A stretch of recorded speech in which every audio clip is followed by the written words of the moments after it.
right, I'd like to call to order the meeting of the Newburyport School Committee for Monday, October 16th, 2017. Mrs. Kennedy, would you please call the roll? Mr. DeCanter? Present. Mr. Cole? Here. Ms. Reed? Present. Mayor Holliday? Present. Mr. Honkheiser? Here. Mr. Menon? Here. And Mr. Reed? Here. All present. Thank you, Mrs. Kennedy. Would we please stand for the Pledge of Allegiance? Sorry, it's behind the screen. I pledge allegiance to the flag of the United States of America and to the republic for which it stands, one nation, under God, indivisible, with liberty and justice for all. Thank you. Thank you, Mayor Holliday.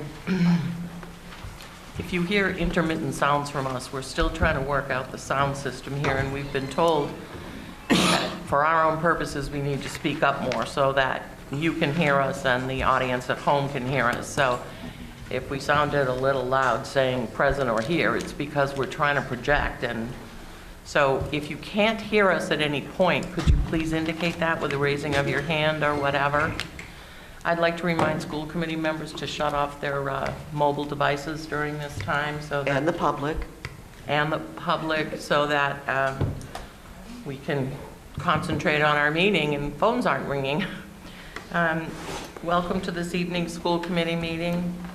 We are at our session of public comment. If there is anyone in the audience that would care to address the committee, could you please step forward, state your name and address, and try to keep your comments to 2 minutes or less.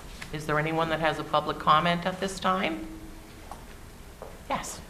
Hi, I'm Lisa Reed. I'm the Parks Director for the City of Newburyport. 204 High Street is my residential address. I'm just here to let you know that you have on your agenda the transferring of the Newburyport Skate Park to the Parks Commission jurisdiction, and I'm just here to answer any questions if you have them. Thank you. Thank you. Any further public comment at this time? Hearing none, we'll continue with our meeting. Do we have warrants, Mr. Menon? We do indeed have warrants. I move that the following named bills of the Newburyport Public Schools amounting in the aggregate of $19,410.68 be approved and forwarded to the city auditor for payment. There are no conflicts. Second. Discussion? All those in favor? Aye. Opposed? Motion carries unanimously. I move that the following named bills of the Newburyport Public Schools amounting in the aggregate of $387,266.18 be approved and forwarded to the city auditor for payment. There are no conflicts. Second. Discussion? All those in favor? Aye. Opposed? Motion carries unanimously. Thank you. Committee members, could you please turn your attention to the school committee, Newburyport School Committee business meeting minutes of Monday, October 2nd, 2017. Could I hear a motion, please? So moved. Could I hear a second? Second. Discussion, corrections? All those in favor? Aye. Opposed? Minutes carry unanimously as well. We appear to be missing our Newburyport High School rep this evening, so we'll move on to the next item on our agenda, which is the item number 5, the elimination of class rank at the Newburyport High School. The last time we had a meeting, we did talk about class rank at the high school. Unfortunately, we discovered that it wasn't a legitimate item on our agenda. So we're going to take that up again quickly this evening and redo our vote on that. Could I hear a motion, please? I move for the elimination of class rank as approved at the last meeting. Could I hear a second? Second. I'd like to open up discussion if there is any before we take a vote. Mr. Cole. Yeah, I want to start, first of all, Mr. Parent and Mr. Abrams not here tonight, are they? Mr. Parent's here Okay. because of the Right. later start Later time. start school times. Because I know there was at least one other school committee member, I believe it was Mr. Reardon, who suggested that we have Mr. Parent and the teacher, Mr. Abrams, present if we had any questions about the survey.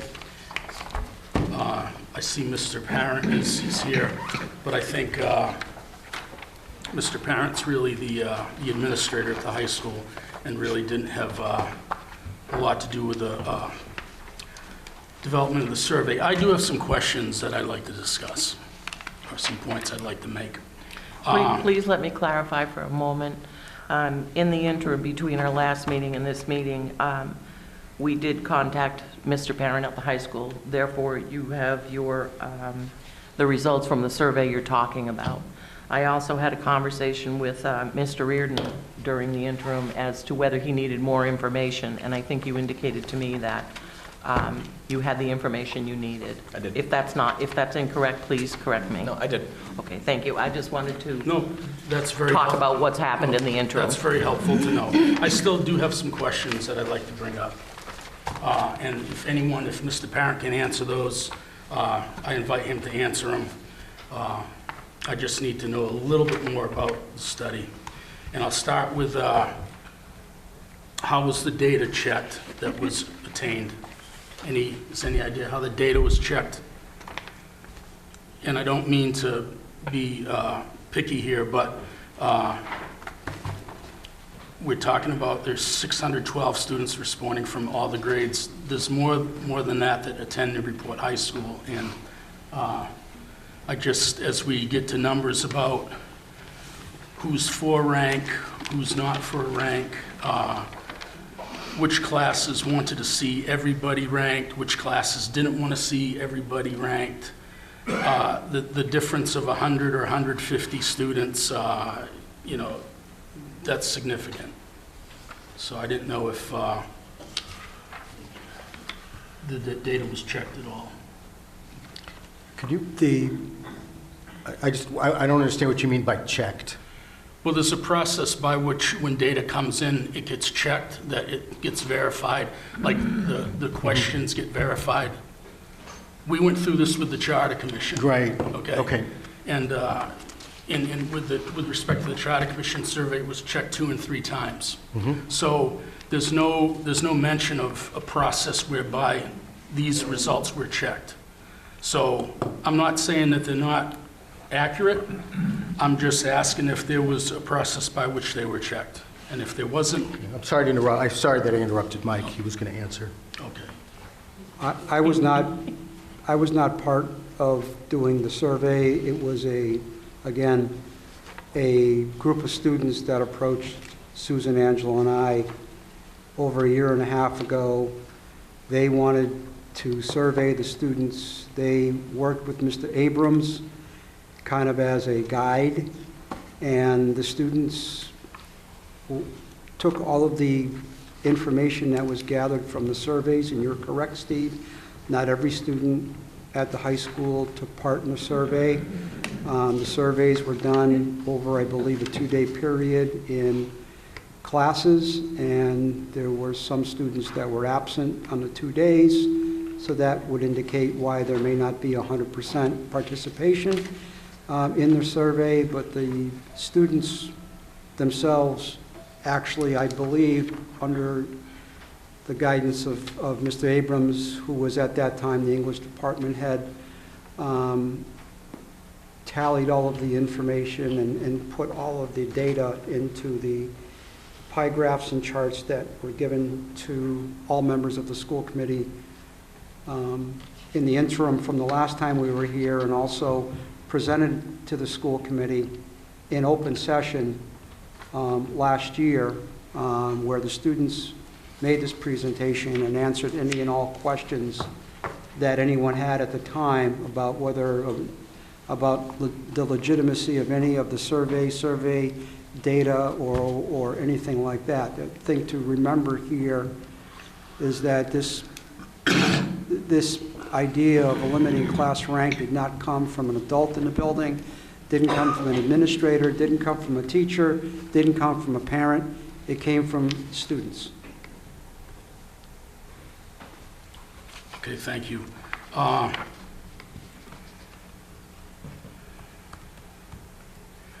guess related to that, the concept of stress being raised as a factor in this survey, to me as a school committee member is quite concerning, because it would indicate that our NHS graduates are less resilient than in the past. And I say that only because since we met on October 2nd, I have had the chance to talk to a number of Newburyport High School graduates who have said to me they're disappointed to hear that class rank is getting eliminated. Now, I understand, for instance, that some colleges and universities use it less, but nonetheless, a lot of colleges and universities still look at class rank. I don't know if you're familiar with common data sets, but they're available online. All colleges and universities afford them. And there's a number of colleges and universities, from Tufts University to Swarthmore College to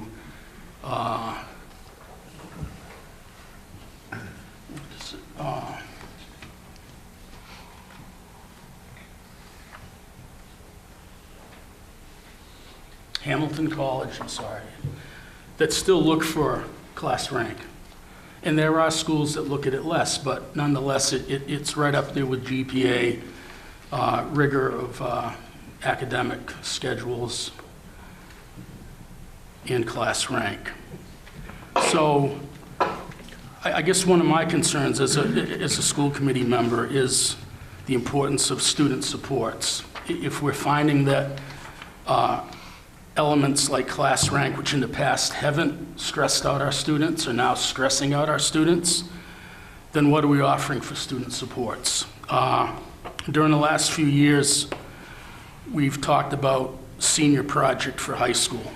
Now, I don't quite know where that stands. I haven't heard it mentioned for a while. But I can tell you, I made a promise that whenever I heard the term senior project brought up in this meeting, I would raise my hand and ask where are the student supports. And in fact, on January 28th, when we had the educational forum here in this building, I raised it several times, the importance of student supports and perhaps having some type of ad hoc committee to decide what students need that we're not providing in our school district. This survey presents with a proposal at the end that as class rank becomes more of a reality, students feel the stress that accompanies the dated tradition. Again, does that mean that today's NHS graduate is less resilient than in the past? One graduate that I met with, coincidentally, I was walking in Maudsley State Park last Wednesday, and he happened to be jogging the opposite way, was Brendan Murphy. Some of you may remember Brendan as the valedictorian of the class of 2008. And we, greeted each other, said hello, and he immediately asked me about, well, we began to talk about things, and I asked him if he had been aware of the class rank issue, and he told me that he read the article, and he was very disappointed. He was very disappointed in how we had voted, and I said, well, I'm not sure, but we may need to take a new vote. And he really spoke articulately about why it was important for him, at least, to have rank. And again, he's just one of a number of students I've spoken with that are disappointed in this decision. Now, I'm not saying that I don't see the validity of it. I do recognize the aspect of anxiety with adolescents, and I think something needs to be done, but more than just doing away with class rank. I think we need to take a really, really close look at student supports. And while I'm sure I'll be told once I'm done speaking that Steve will do that, tonight I'm voting no on removing class rank. I'm willing to talk about a way to amend the motion, maybe offer the decile rank as an alternative for a period of time till we can study this a little more. But I really feel that we're kind of throwing away something hastily. And I do recognize that this comes from a student voice, but I've heard some other student voices that say just the opposite. And again, my concern as a school committee member is to prepare, is to be part of a process that prepares our students to be ready for the challenges of life. And if they're feeling anxious about getting their class rank, I think we have a lot to address, and that's all I have to say. Thank you. Mr. Menon? Yeah, I just want to question a few things that you said, Steve. You asked the question about whether students at Newburyport High School are less resilient, and I prefer to take a look at whether they are more anxious about things than they have been in the past. And a lot of the research that has been done, even with the late start stuff, shows that there's been a dramatic increase in student anxiety over the last 10 years, dramatic increase. I have to say that I'm not shocked that the valedictorian would be in favor of class rank. But I have talked to dozens of students who want to know what's taken us so long to address this issue. I've lived through what class rank does to students, and I know I've never referenced my own kids here, but I am now. And I saw what it did to my kids and the level of anxiety that it created in my kids, and for nothing. It didn't make a bit of difference to the colleges that they applied to or got in. If you can tell me that Swarthmore is not accepting applications from students who don't have class ranks, then that's news to me, because I haven't heard that. Every college that I've talked to, and we looked at a dozen for my daughter, they don't care what the class rank is. They calculate the CUME based on their criteria, and that's where they make the decisions. So, I strongly support this. I think that our strategic plan talks about doing what is best for students. This is an initiative that came from the students, but I can tell you, God's honest truth, 40 years ago, I was anxious about class rank, and everybody I knew was anxious about class rank. And there may be some people who, want to keep class rank because, it accrues advantages to some kids. They may want to keep it because they like tradition. They may want to keep it for a lot of reasons. But when I've got a body of students who are saying, this makes me more anxious, and I've got plenty to be anxious about, I think it's a small thing to do to move this forward. And that's just my thinking on it. I don't disagree with what you're saying. I just think it's one piece of the puzzle, Bruce. I think there's a whole lot more than class rank. And, from my understanding of stress and having worked with children and families regarding stress, it oftentimes comes from within. And I can't, that's something that, people have to find ways to address. I've also had children come through, all been ranked. There hasn't been an issue. And that's not why I'm bringing this up. And for what it's worth, if you want to talk about highly ranked students, the young ladies that presented this material last year are very highly ranked students, okay? Part of my experience working with kids, I've known kids that have made gains from maybe being ranked 110th to 104th, 6 spots. And that may not seem like a lot, but it meant a lot to that student. I interviewed a young man, class of 2006 here, because I was president of the Kiwanis Club, and I was awarding the valedictorian and salutatorian medals. And I asked him, what was significant about your experience at Newburyport High School? He said, Mr. Cole, he said, my junior year, I was ranked 9th in my class. Today, I'm number 2. And he said, it took a lot of work to get there, but I really learned a lot from it. So, I guess the reality is, our kids are going to leave here, and I think we all want to see them prepared, and I think we all want to see them prepared to meet the challenges that the world's going to throw at them. And I don't disagree that class rank may cause anxiety to some students, but I also think it can be a yardstick to measure one's progress. Later in life, if we encounter a health problem, and we need to have a surgeon, do we just take any surgeon, or do we seek the best surgeon possible? You know, the reality is that people have expectations. There was an article in the paper, or there was a letter in the paper referencing your commitment to education, Mayor Holliday. And I think there was a statement in there about, oh, actually, I'm sorry, wrong. It was about Mr. Parent, retirement. And it was noted in there where Newburyport High School ranks in terms of high schools. You know, we're what, 32nd?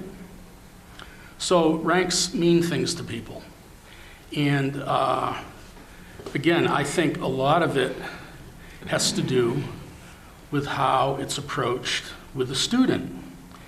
If you don't discuss it, if you don't give them some sense of what's coming at them, if maybe they don't have some time with a guidance counselor to talk about it, then yeah, it becomes,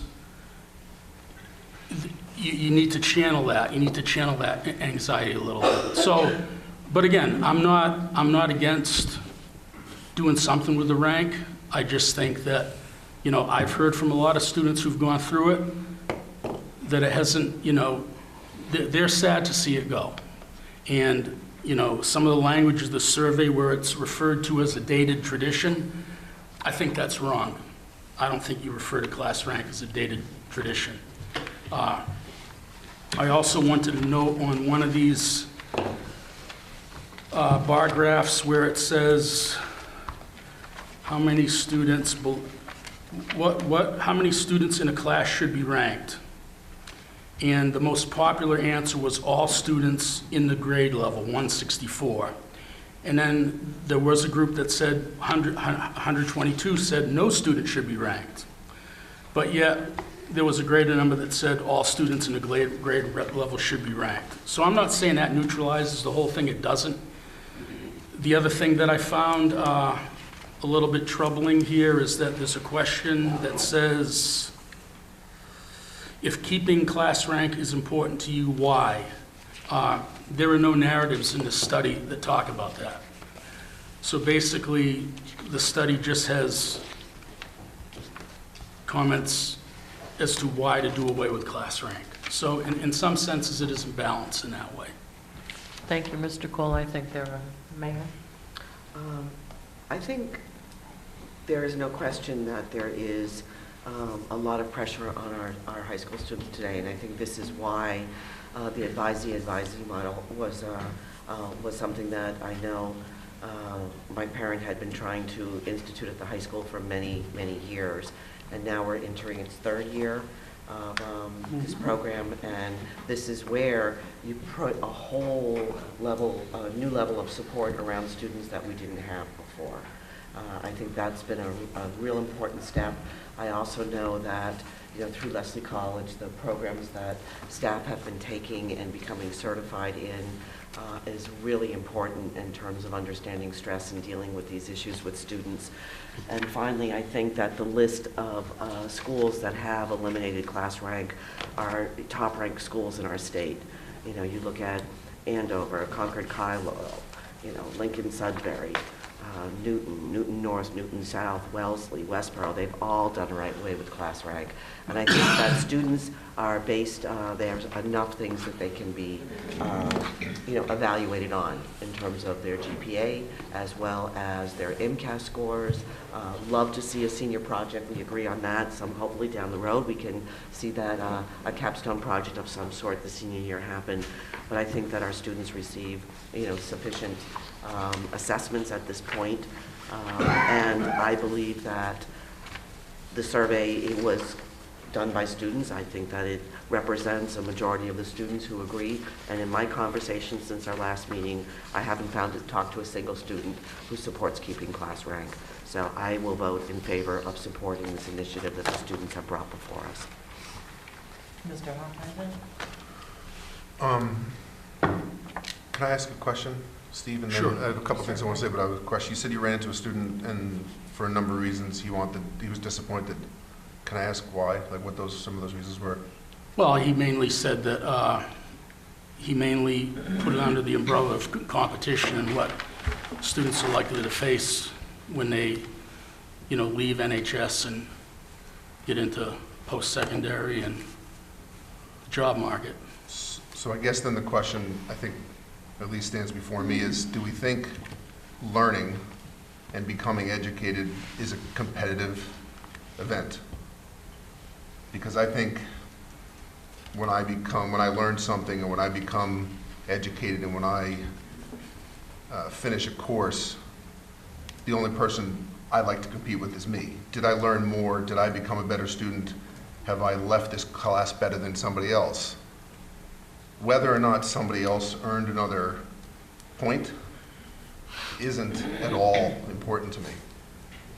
As a professional, I can tell you that if I'm looking at a class at one individual test and somebody got an 88 and the class average was a 92, I might be like, okay, so I missed a couple things compared to the average here. But over the course of 3.5 years, the amount of time it takes to boil down a kid's GPA to the minutia of the difference, and I don't even know, I'm assuming Newburyport's like every other school, and I'll use my brother as an example. He graduated number 7 out of a class of 560, and it was 0.9 was the difference between number 7 and number 1. Was that really that important?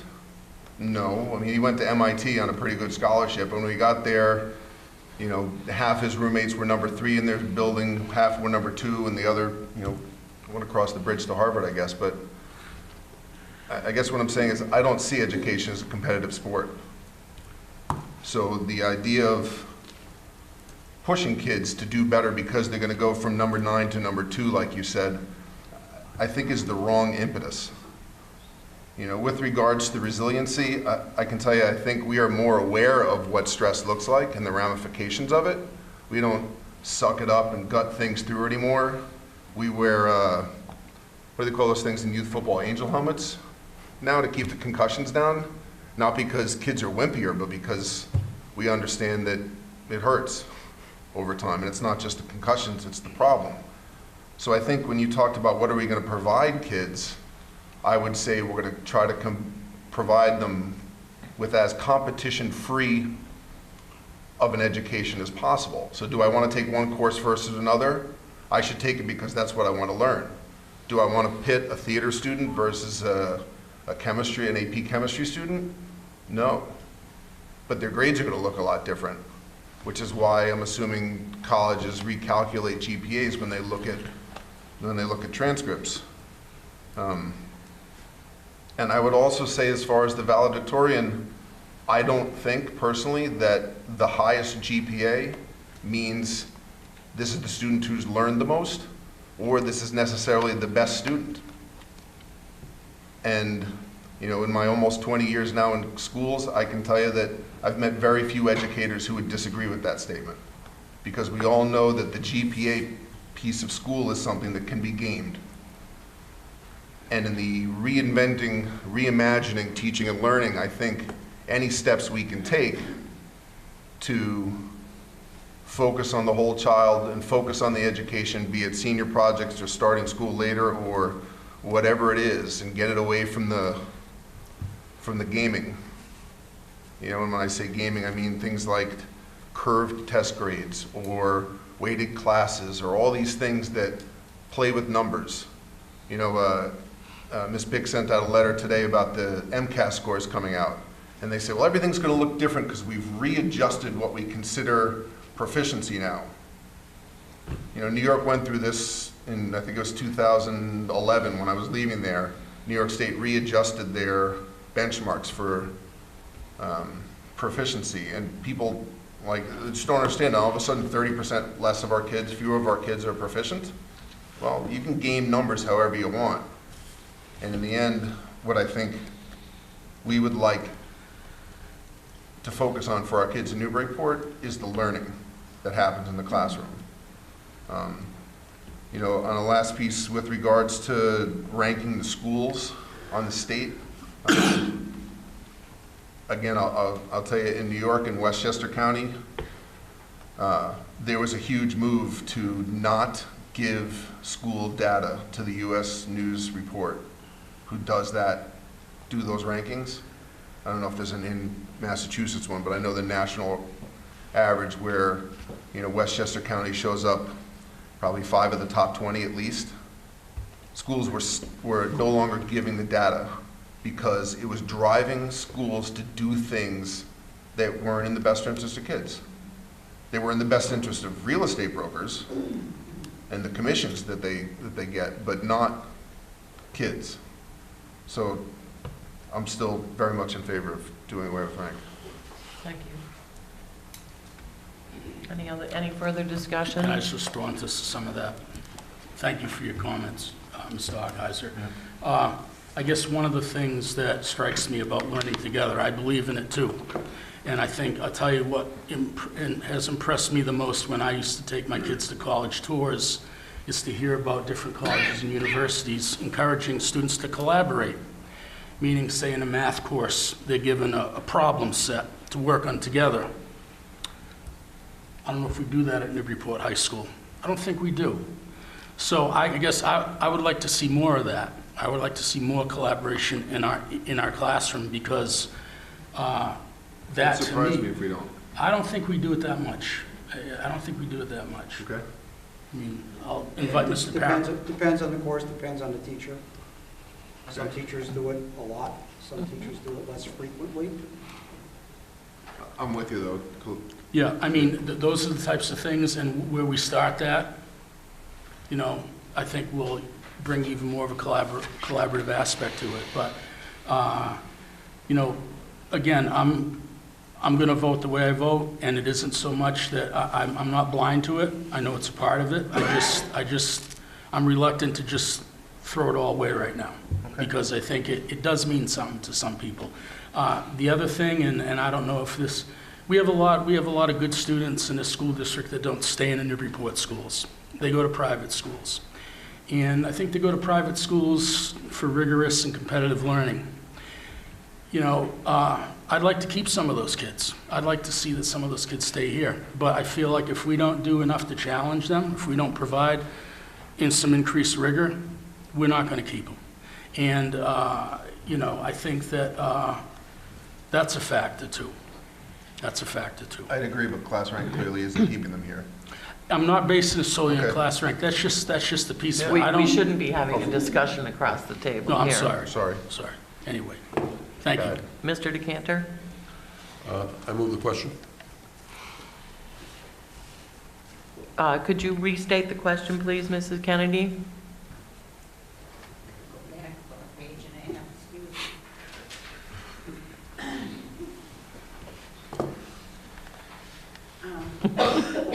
Mr. Menon made the motion for the elimination of class rank, and I will state it in the minutes the same way I stated it 2 weeks ago. I mean, I can look it up for you. No, that's fine. Thank you. We're going to take a vote now. I'd like to do a roll call, please.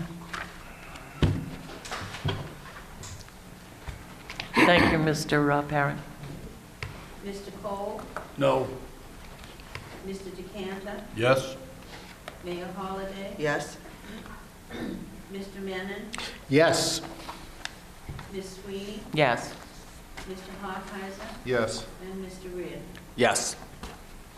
6 yes, 1 no. Thank you.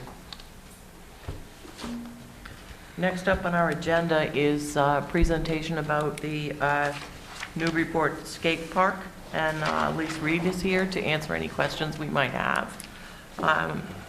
Unfortunately,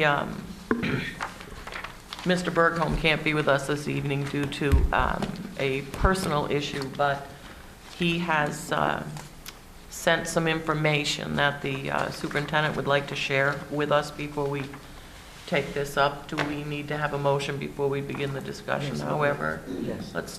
could I hear a motion about the skate park, please? A motion to move the skate park management from youth services to the Parks Department.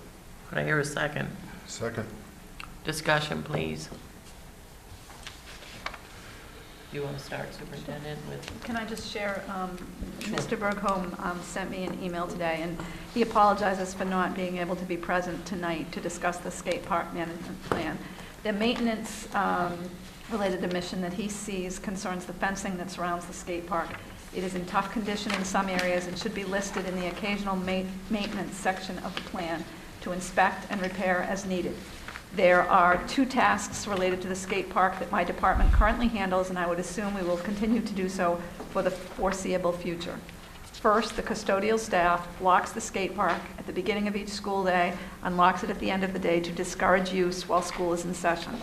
Second, our building and grounds maintenance technician cleans the bathrooms by the skate park 2 to 3 times per week. As you know, those bathrooms take a lot of abuse being open 24/7. We're working on a plan to increase the frequency with which we can service them. Overall, I believe we will see an improvement in the operation of the skate park under the Parks Department's management.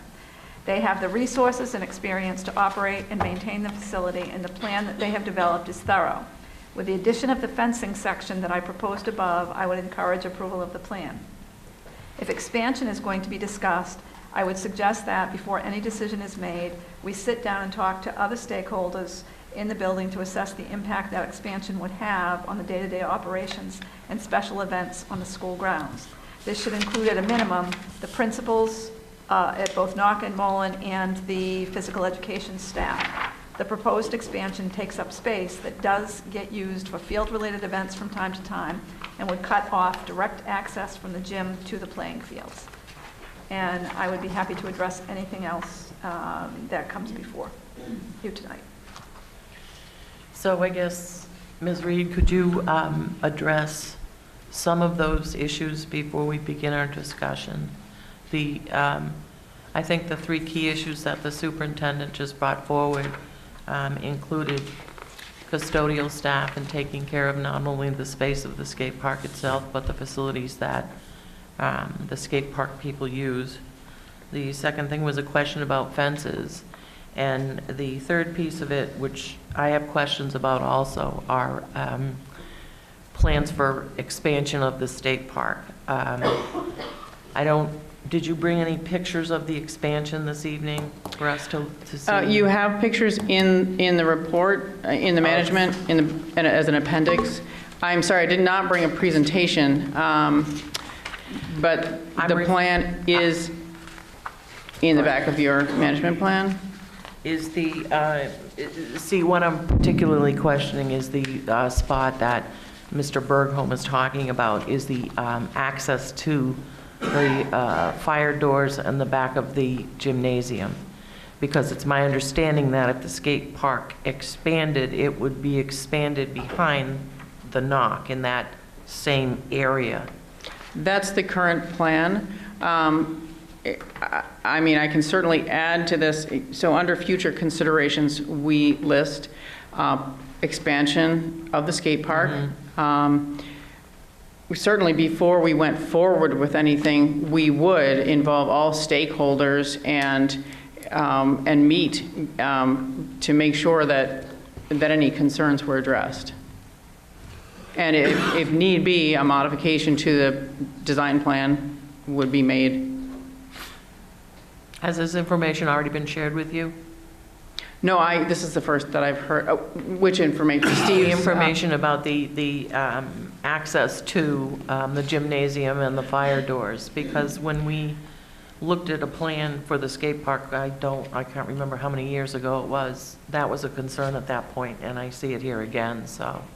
I have heard about it. I haven't been very involved in this expansion plan up to this point. So, you know, essentially, I would be taking this design plan, sitting down with stakeholders, and almost starting from scratch in some ways, except that we have a plan to start from. So we would certainly take that into consideration. Who would the stakeholders be? Well, facilities, the principals of all schools involved. The PE staff as well. The PE staff, athletic, you know, everybody in the... Skateboarders? Obviously, some skateboard representatives, Friends of Newburyport Skate Park, Certainly, fire department, and other smaller interest groups, skateboarders, bikers, anyone involved. Mr. Decanter? I've got a point of clarification. As I understand it, what we're being asked to vote on is exclusively transferring the management responsibilities from the Newburyport Youth Group to the Parks and Rec Group. Since this facility lives on school property, and any expansion would happen also on school property if it's in the same location, I would assume that at that point, if there is an expansion or rollout plan to change the footprint and or use of that skate park in any significant way, we would still have, at that point, it would have to come before the school committee for a vote. So, as I understand it, all we are voting on tonight, and I'm asking the mayor since she was the one who Brought this to us. well, and made the motion, all we are voting on is saying, you know what, there's a new sheriff in town, it's no longer NYA, it's now Parks and Rec. Is that correct? That is correct. So therefore, I believe we should amend the original motion because we have new information about the fence, and that information needs to be added into the management plan. Yes, I will add that so that would be an amendment to the management plan. The management plan under future considerations, in which the expansion is mentioned, begins by saying any future changes to the park would be subject to approval by the school committee and Parks Commission. And certainly, in terms of the fence, we should have put that in here under occasional maintenance. And then in terms of the restrooms, I'm not sure exactly what's being asked about that. The management plan states that restrooms are available and maintained by the Newburyport Schools custodial staff. Are you suggesting that would stay the same in this new plan? Yes. Yes. That is the proposed new plan. And I would point out that Mr. Steve Menon? Burkholm is expecting that will stay the same. Any other thoughts, We need a second to the amendment for the Second. fencing. Thank you. discussion about the amendment? Are we ready? Any further discussion about the skate park? I just had a couple of questions. So how long, because it used to be the school committee signed off on the management plan. When did that all change? No, I believe that's why we're here, so that you will sign off on this new management plan. Okay. The management plan is, major changes to the management plan are, number one, that the management is now under the Parks Department and Parks Commission. Also, we have, it's much more detailed in terms of outlining how to take care of the park. And another big change is that we will be allowing BMX bikes in the park. I see that. Can I ask you a question about that? Sure. Actually, back in 2004, I happened to run the first skateboard tournament, Yankee Homecoming Skateboard Tournament. And one of the things I looked closely at when we were doing our waiver for entrance was injuries and things like that. And at the time, we always said skate guards. I know that's changed. How are injuries and such things reported today? I know there was some mention about skateboarders being around and adults being around, but do we have a process where if somebody gets hurt, there's like a clearinghouse for that information so we have a sense of safety? Because I think that'd be an important thing to kind of care about.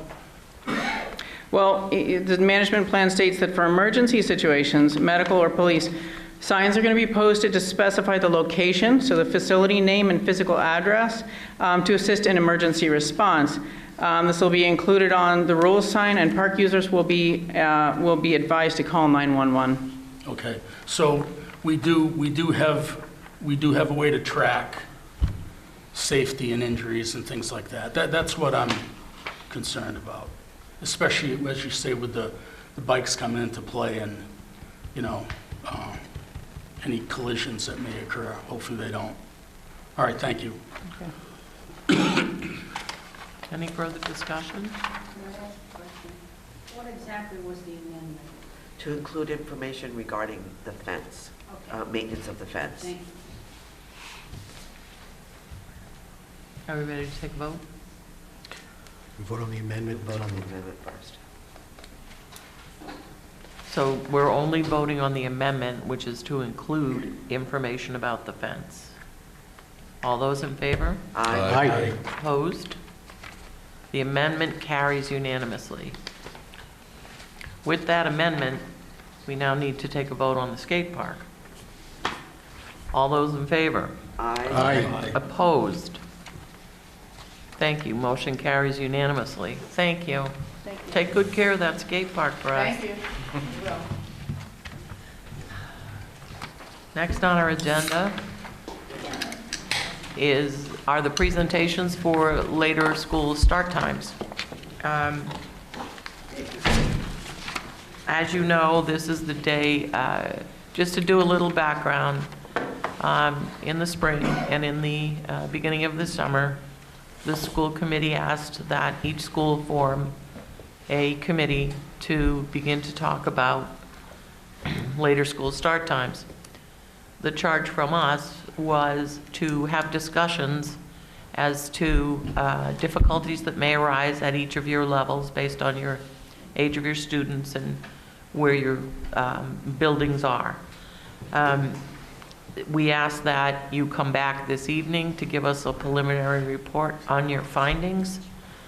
It is our understanding that you formed committees. I hope you'll let us know, how you went through that process and how many meetings you had, those kinds of things, who represented the committee. And the other charge was to not only uncover some difficulties, but if at all possible, come up with some solutions to those difficulties. So I don't know, I'm going to turn this over to the superintendent as to which school we begin with or what makes sense to her. We are going to start with Bresnahan and move right on up. Thank you. I'm going to turn it over to the Bresnahan leadership team. Would you like speakers to join at the table? Please.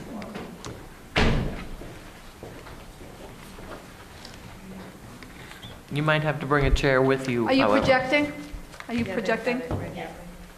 I'm going to move that. I'm not going to do it. Here.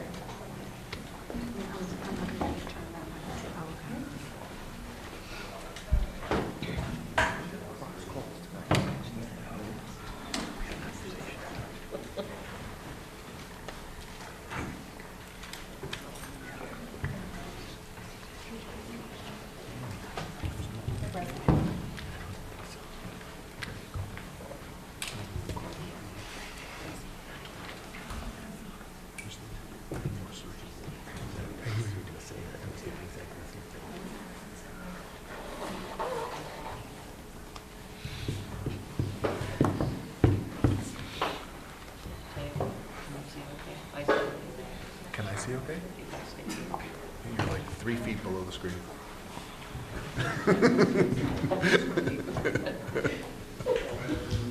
Good to know that you feel tall. Tom, saddle.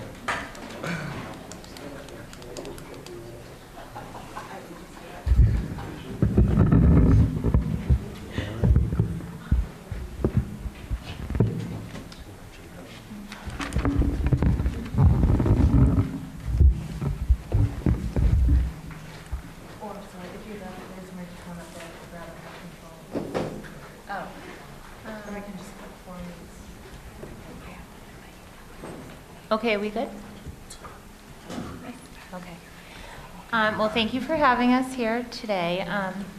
We had a great subcommittee at the Bresnahan School. I'd like to introduce the members on the subcommittee. Christina Davis, principal of grades 1 to 3. Myself, Amy Sullivan. We had several teachers, Renee Ames, 3rd grade, to my left. Giovanna Foster, one of our preschool teachers, and Sue Simon, another one of our preschool teachers. Karina Masia, our assistant principal, I'm sorry to go out of order, Karina, and Brian Callahan, one of our parents at the Bresnahan. So our process was that we met 5 times. We met once in July, once in August, twice in September, and once in October. So over the course of 5 meetings, we developed the following process. First of all, we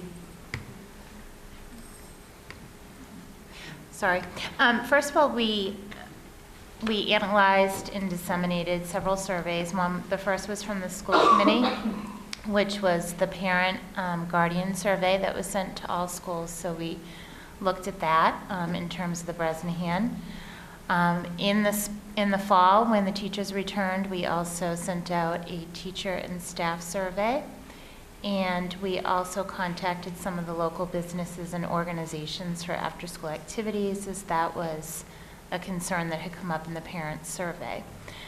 Additionally, we did some outreach and consulted with food services, Pam Keeley, the director of food services.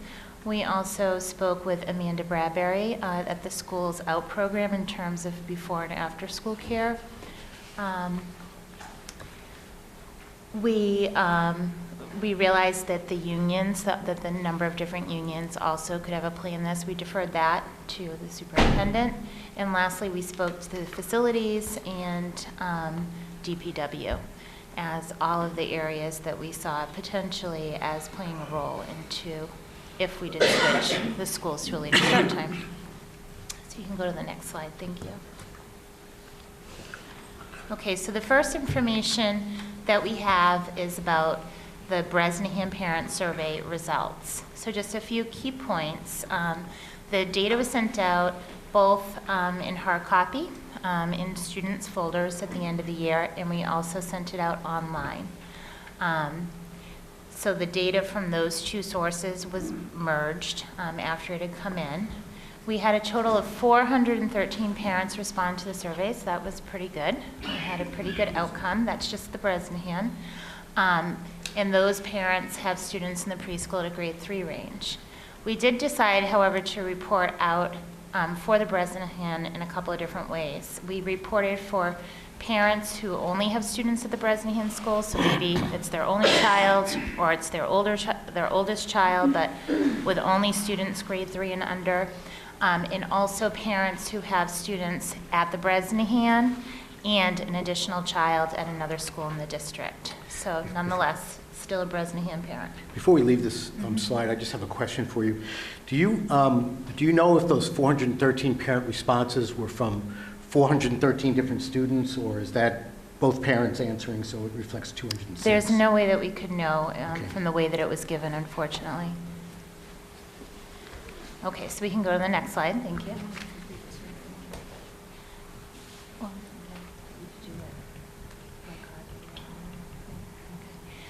Okay, so here's just a table. So the surveys that were given for the district were across the board, and they were reported out for starting school 30 minutes later. So we have first the group of parents that just have students at the Bresnahan, then the group of parents who are Bresnahan parents and also have students at the Bresnahan and other schools, and then total altogether. It's a little bit easier if you go to the next slide where it's in a pie graph. So these are the results of the data of what the Bresnahan parents said about starting school 30 minutes later. So the red is negative, the orange color is slight negative, the yellow is neutral or no impact, the blue is slight positive, and the green is positive. So the first graph shows parents with students at the Bresnahan only. And so you can see those figures. Actually, I need to look in here. It's a little hard for me to see it. So we had, in the red, 37% of the parents with students only at the Bresnahan report that they thought it would have a negative impact. 22% reported slightly negative, 14 no impact, 18 slightly positive, and 10% positive. And then the next slide, parents who have children at the Bresnahan and an older child, we had 32% negative, 13, oh no, if you can go back to the other slide, sorry.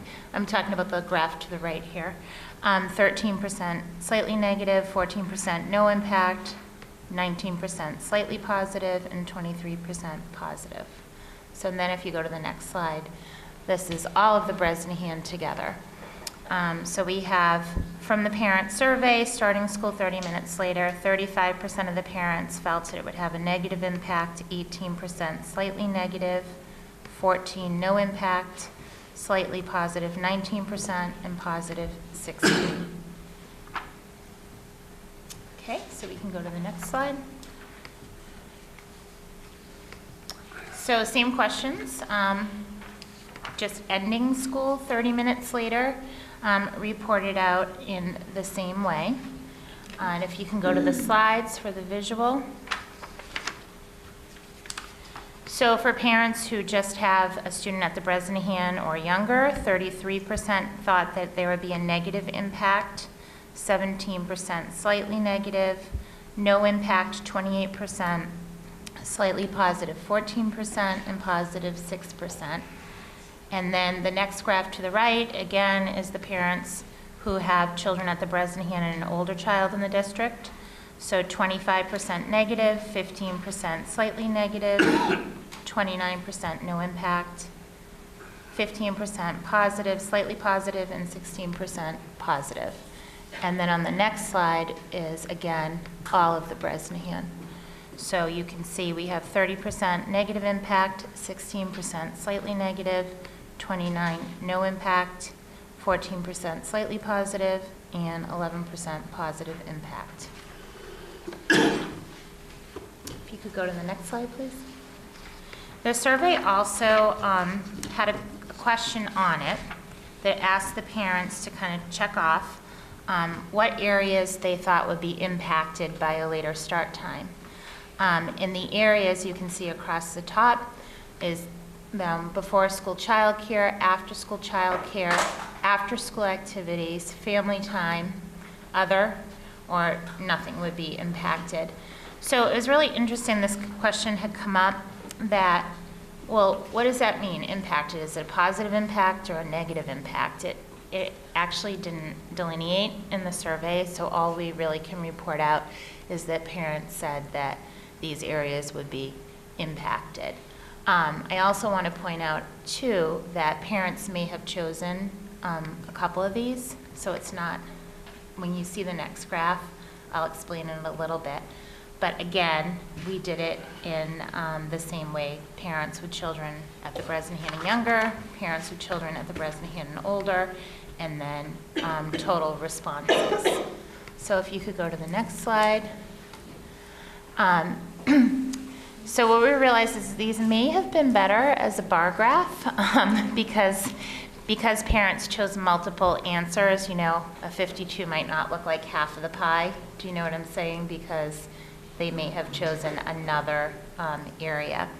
But what we found is that for parents who have children just at the Bresnahan school, 50% of parents with a child grade 3 or under felt that before school child care would be impacted with a later start time.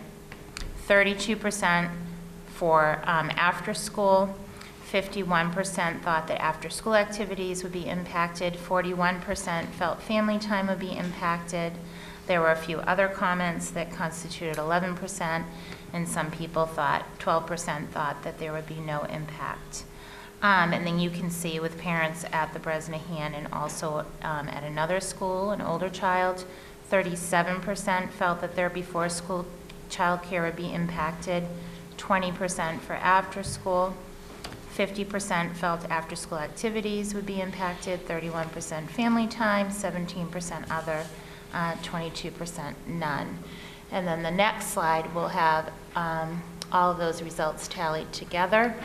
So for all of Bresnahan parents, 43% felt that a later start time would impact before school child care. 27% felt it would impact after school child care. 51% felt that it would impact after-school activities, 37% felt it would impact family time, 14% other, 17% none. You can go to the next slide, please. And to give you a little variety, I'm going to switch the mic to Renee. That ends the parent survey results. Before we do that, does anyone on the committee have questions about the parent part of that survey? Mr. Menon?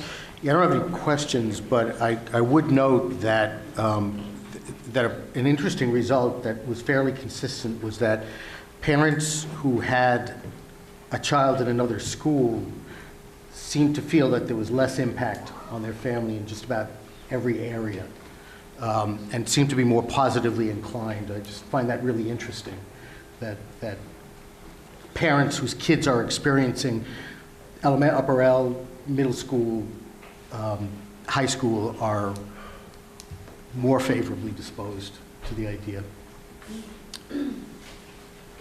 Anything further?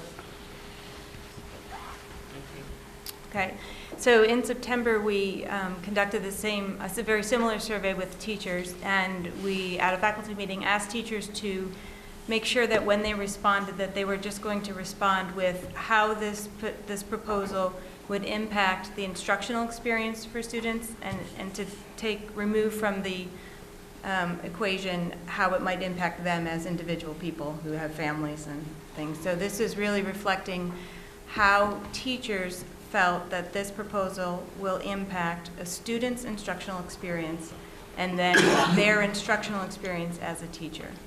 So on this, and we have similar, we asked very similar questions, and had similar response structure.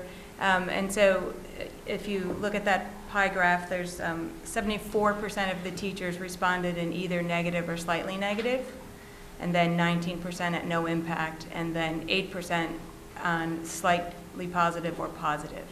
So that's teachers reflecting on how the 30 minutes later would impact kids.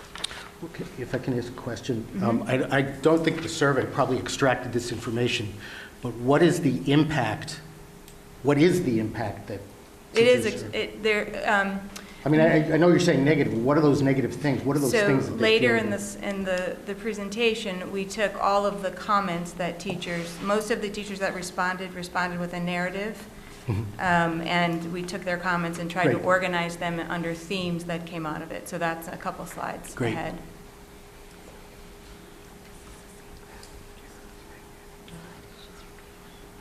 Oh, so we don't need that slide? Oh, okay. So so on the slide to the right, the teacher's instructional experience, we asked teachers to reflect on how, not would it affect the student, but how would it impact you as the teacher. And the results were slightly different. And the combined red and goldish orangey color is 63% of the teachers responded slightly negative or negative. 32% thought it would have no impact on their role as teachers, and 6% responded positive or slightly positive. Okay, you can advance, thank you, sorry. And so we then asked teachers to reflect on how ending 30 minutes later would impact both students and the instructional experience.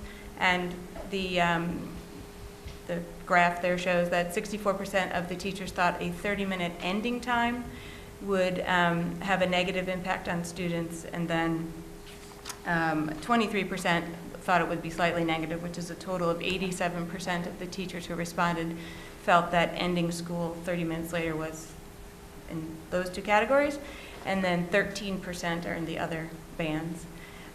So similar question, how would a later end time impact your instructional experience as a teacher? And the combined percentages of the gold and the red is 79%, and then 19% were either no impact or a positive impact.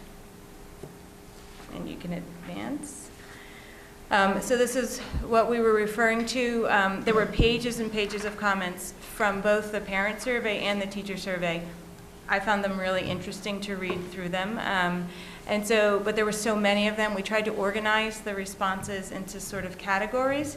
So of all the teachers who gave comments in the piece of the survey that asked for their narrative, in the second bullet, you can see their reported concerns around the potential student fatigue, loss of optional instructional time, potential increase in student dysregulation and inattention, and that there was an overall theme that the later start time was not developmentally appropriate for the younger children. So 3% supported a later start time. And then in the last bullet there, where it says other themes that came out, this was, there's lots of information, but many teachers and parents said that they supported the change of the hours for older students, but not for the younger. That this would have an impact on the instructional schedule. That there was a concern around youngest kids having multiple caregivers in their day, before school care with a teacher and then after school care. And there was concern from both parents and teachers around the additional costs that families would incur if you have 2 working parents. And the teachers also brought up that there was a concern around an increase in early dismissal for students who had after-school commitments that would now possibly conflict with the schedule.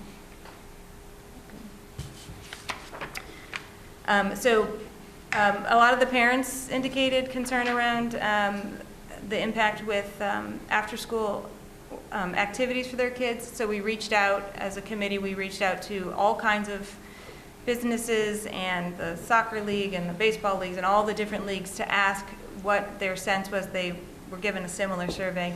Unfortunately, we only got 7 responses from the 28 organizations that we tried to survey, and we were trying to get information on how they thought it would impact their organization. So that's their responsive, that only reflects 7 of 28. So additional outreach was we contacted the Y because they run our after-school program, and they also run our before-school program. We talked to Chartwells because the thought would be that later start time might require more kids having breakfast at school. And then the Department of Public Works and the facilities manager to talk about how would it impact like the building and the facilities. So those were the additional outreach. You can go ahead. So this, after meeting with the Y, they gave us a cost analysis, and this chart is their best estimate of cost per child per day. And if a family needed to now add before school care, if we read across the table there, it would be $25 a day, which would result in $4,625 a year for one child. If a family only needed after school care, you can follow across, that would end up being $5,180 a year. And any parent that would require both before school care and after school care would be looking at $8,325 a year in child care. So that was the Y's best estimate. Can you give me an idea as to what those costs are for families currently? Because I'm assuming a lot of these parents would already have some kind of either pre or post-school care that they're paying for as well, and so on. So I don't have the chart in front of me I didn't bring the chart from the Y. Does somebody have it? But the after-school care is pretty much the same. I'm pretty sure those are very similar. And the before-school care is increased from what parents pay right now because they're supposing that they would have to increase the amount of staff, the space, the materials, and all of those things would be increased. And the time, because right now it's over by 8, it's 7 to 8:05, and this would be 7 to 8:50. So currently, do you want that information? Yeah. Okay, so currently a parent who has a child enrolled in our before school program, which runs from 7 to 8:05, pays $15 a day per child. But because the time is longer, it goes to 25. It goes to 25. Okay. And the after-school cost is the same. It's $28 currently, and it would stay $28. And then the combined cost, we found 4 families that do both before and after school care. There aren't many families that need both. Was 38 currently and would move to 45. You said 4 families? Yes, They and do they were both. all teachers' children. Thank you for that. We don't have flexible start times. How many participate Interesting. before and how many participate after? So I believe the before school number is around 10. Little, give or take 10. It's different each day. And after school is 100 and...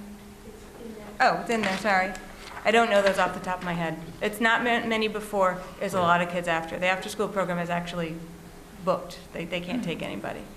So one of the things about the before-school program is we use the music stage at the Bresnahan, and that space has a capacity or is licensed by the EEC for 21 children.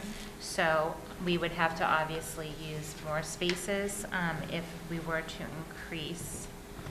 Mrs. Davis, I do not see where the number of children, I do see where the number of children are, sorry. Okay, so after school at the Bresnahan, right now we have 80 students. That seems low. EB and AS? Early bird and after school. It's over 100. Yeah. Because we inquire 4th and 5th graders, so you're just thinking about. Oh, okay. Okay. So the Bresnahan, I'm sorry, so the Bresnahan is 80.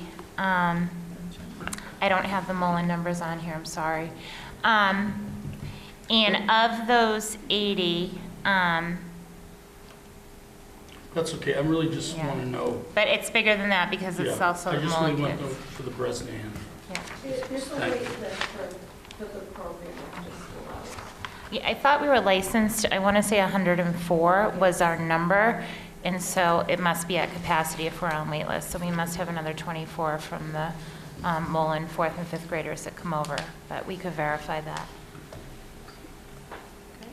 And then the other piece of the childcare cost for families would be that if you have a child in kindergarten, which is like sort of the note at the bottom, that you would have, if you have a child in kindergarten and you require before-school care, that's what we figured out on the bottom, that would be the tuition plus the 5 days a week care. So that would vary if families only need 3 days a week of care, but a full-time 5-day a week worked where, they need it 5 days a week, that would be the impact on the family. So you can, the next slide. So we ended by trying to take all of that information and figure out, well, what are the potential obstacles? And out of both the parent survey and teachers, even though we were focused on instructional, teachers over and over again brought up the before school care concern, and that's the obstacle. The possible solution is to expand the before school program to a larger capacity, but that would be costly for families, and that's the figure that we figured out for 5 days a week for before school care. The other potential obstacle that came out of both parent and teacher survey was concern around student fatigue and the loss of optimal instructional time, and that's something that we're unable to resolve. There were lots of concern from both teachers and parents about how fatigued kids would be by 3 o'clock in the day, 3:20, and especially the younger kids, but that's nothing that we can change. So we have no possible solution except to do the best we can. You can go to the next slide. And these were the 3 other potential obstacles. It came up with will we need a breakfast program? And if we do, then that would need to expand to accommodate the families that might take advantage of that with the later start time. The conflict with later ending time and after-school activities is not something that we can change, but it was something we looked at. And then the impact on school facilities was actually a positive from the DPW and the facilities team around having more time and snow days to get us ready.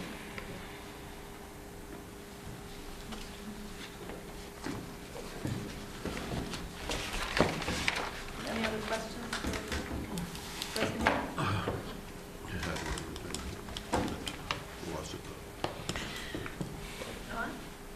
Mr. Menon? Yeah, I appreciate how comprehensive this report is and the work that the committee has done. I think it's really helpful. I would probably be in a better position to ask questions if I had had access to this sooner than right now. And I would like to sort of reserve the, I assume this will get posted on our website? Is it already there? was not received? No. Because, Amy, when did you send that, Kathy? 10 a.m.? Oh, today? Okay, that's why. Yeah, We'll I get may that have out. more questions once I get a chance to study it, but I really appreciate the work that was done. Mr. DeCantor? You mentioned that this is a move away from optimal instructional time. Do we have any research or studies that you could refer us to that talk about the optimal learning time for students of that age? Similar to the fact that we have optimal learning times for high school and middle school kids is what's really moving this. Do we have similar information on elementary? Although there was a lot of research about it being beneficial for older students, we were not able to find research on start times and end times for elementary students. The information in the comments that the teachers reported on about it not being optimal instructional time is really, I think, based upon their own individual experience, working with this age group and kind of seeing them fatigue as the day goes on. But I would say as part of the work in the committee, there are lots of studies and research around the impact on older students, and there are very few on the impact on younger students. The one study that I was able to locate was more about the impact that the early start time has on younger students. So if you do the flip, what happens to youngest kids? That was the only study that I could locate. Now, I'm not a professional researcher. That's why I asked the question. I've looked But, too. yeah. And We searched. We searched. A lot of us searched. I also want to just comment that I think that some of the anecdotal information that came from your teachers was based on experience from those teachers who have been at Brown School and who work the later day. Correct? Correct. And this committee, the reason you did not get it is because their last meeting was on Friday. That's why. So, and I was there, so. Amy, could I ask you to talk a little bit about the Y program in terms of, do we have a contract with them? That's the only option that was presented. Is that because that's the only option there is currently? Did you think outside the box as to, you talked about the increase perhaps in the breakfast program. Have we talked at all about the logistics of having before-school care at the school itself? So the before-school care is currently at the Bresnahan? But it's the Y, and I'm looking at the price of... If we ran it as a district. So we have gone back and forth on that a bit over the years, but ultimately, I'm not sure when the last contract with the Schools Out program was done. As a part of this study, given, our time frame, we did not research other after-school I know there are a lot of private organizations that do it too, like For Kids Only, and I can't think of anyone off the top of my head other than like the For Kids Only. But when we were running the before school program at the Brown School, it was run by staff and it was a little cheaper. But the licensing and the regulations and having children that large of a number, 104 students, and one of the things that comes up frequently is why can't we offer something to preschool to extend their day? Because parents are looking for more daycare hours, and part of the regulations are that we're licensed for school age, right? So I think that even if we were to run our own, we would still have to hit all of that criteria from the Department of Early Childhood and Care in terms of the size of each classroom space, in terms of the student adult to child ratio, and I wonder once we do all that, would it actually be cheaper than what the Y is able to offer us? I don't know. We haven't done that level of work. Understood. We did look into this a few years back, and it is pretty restrictive in terms of the licensure that's needed. And I'm not sure that the public schools want to be in the child care business. And that's, that's a conclusion that at the time seemed to make the most sense, because the regulations are very stringent. The number of staff that you must have, it really, I'm not sure we want to get into the daycare business per se. So that was really the thinking at the time. And I know that when we worked on the strategic plan, we talked about, the viability of running our own daycare to save some money. So I just didn't know if there were any other options that were discussed. And I guess I'm a little more concerned with before school, because people have been dealing with after school for years. And, the slide you showed pretty much showed the same times up to 6 o'clock at night. So there doesn't seem to be a huge change there. So I guess it was the morning that I was concerned about. And then talking about bringing breakfast in, you did talk about, you referenced perhaps larger numbers, because of, if we did change for that half hour, perhaps more people would option in to that breakfast program. And I know that's just kind of getting its feet off the ground as well. So I don't know what the constraints are there. What if you did have 104 students come for breakfast, which I believe is served before school, right? So you see where I'm going with this? Yeah, well, and we're just piloting that I now. know. We haven't even started the breakfast program. It's we're looking to start it the first week in November. Right. We have no idea really how many students we're going to get. Right now, we're opening up breakfast during the arrival window between 8:05 and 8:20, which is the time that we have to get everyone in the building to begin with. So there's a lot. If we have a whole bunch of kids show up, maybe. But we're also surveying parents, so we have an estimated number of families that will participate in the pilot. In the pilot, but you don't know how many will participate if we move the half hour. I'm just trying to put some pieces together, and Right. that's all. No, Mr. great questions. Mr. Hawkeiser? I want to reiterate what people have said. I appreciate the depth of the report and the amount of information you brought to us, and the work you guys have put in since the summer. I have to say, though, I'm not terribly surprised with the results.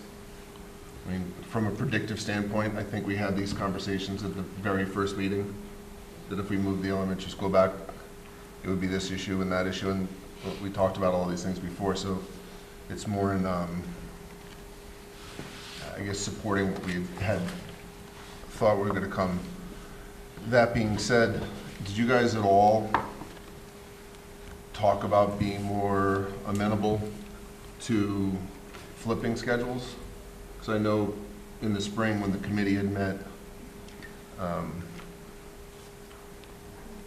elementary people, it seemed, didn't want to move their start times earlier at all, when we talked about flipping a high school and a elementary schedule. So we didn't understand that as our charge. Mr. Hawkeiser, we were told only to. I know, I just didn't know Right. if it came up, because it seemed that flipping would have addressed all of the concerns you brought up. So I didn't know if you did talk about it. I'm going to share what I shared at every other meeting that I attended, that I was certainly one of the people who spoke loudly about my concerns around both models. My concern, and I was probably the most vocal around the flip, is that the reality of that flip is that you're now asking 7- and 8-year-olds to start school at 7:30 in the morning. And you're just shifting, in my opinion, and if you read the comments from parents and teachers, you're shifting a high school problem onto younger students. I don't know that you're solving a problem.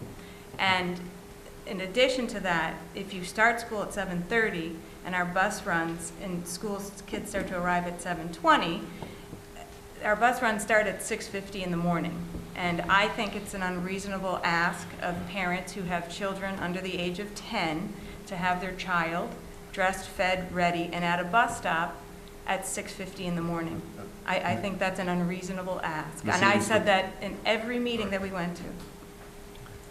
With all due respect, though, that's earlier than any of the times we had discussed.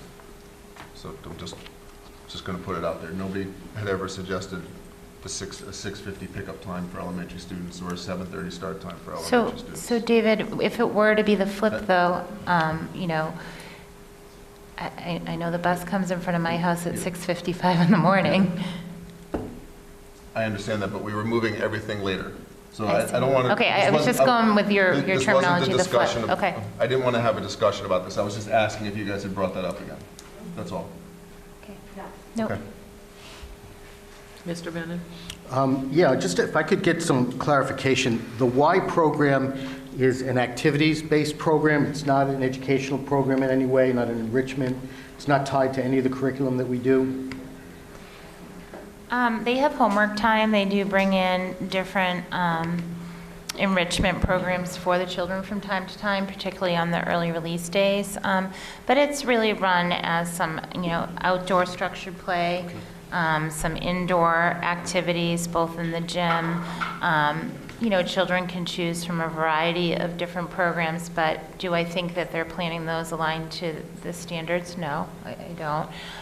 You know, it really truly is an after-school enrichment.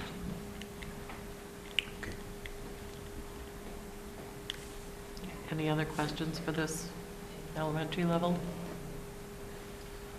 Thank you. That was very thorough. Thank you so much. Thank you. I would invite homeschool.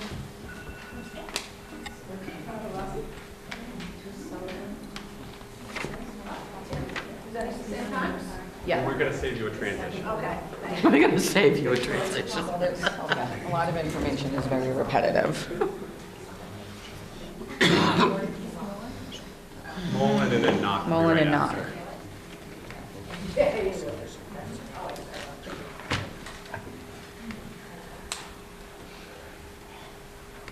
So I think we probably all had a similar process with having we had parent reps on our committee and teachers on the committee. We met a number of times. We looked at the parent survey.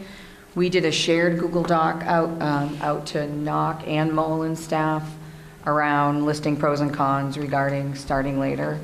And I have a copy of that here, but it's not percentages. It was really just 100% commentary by people. And so basically, you're probably just going to want, I don't know who's doing this, but you can probably just jump ahead to the pros and cons if you want to. So I think the biggest concern that Mullen and NOC had was how would it impact our scheduling? Because as you guys know, we share Explore staff. So that was really our biggest concern, because if something shifted to as much as an hour of a difference, that could greatly impact our schedules, and then the need for additional hires. Space is always an issue. We're at max capacity now. And that's, you know, that again is part of having a shared space. So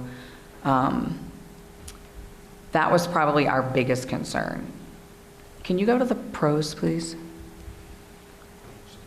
Thanks.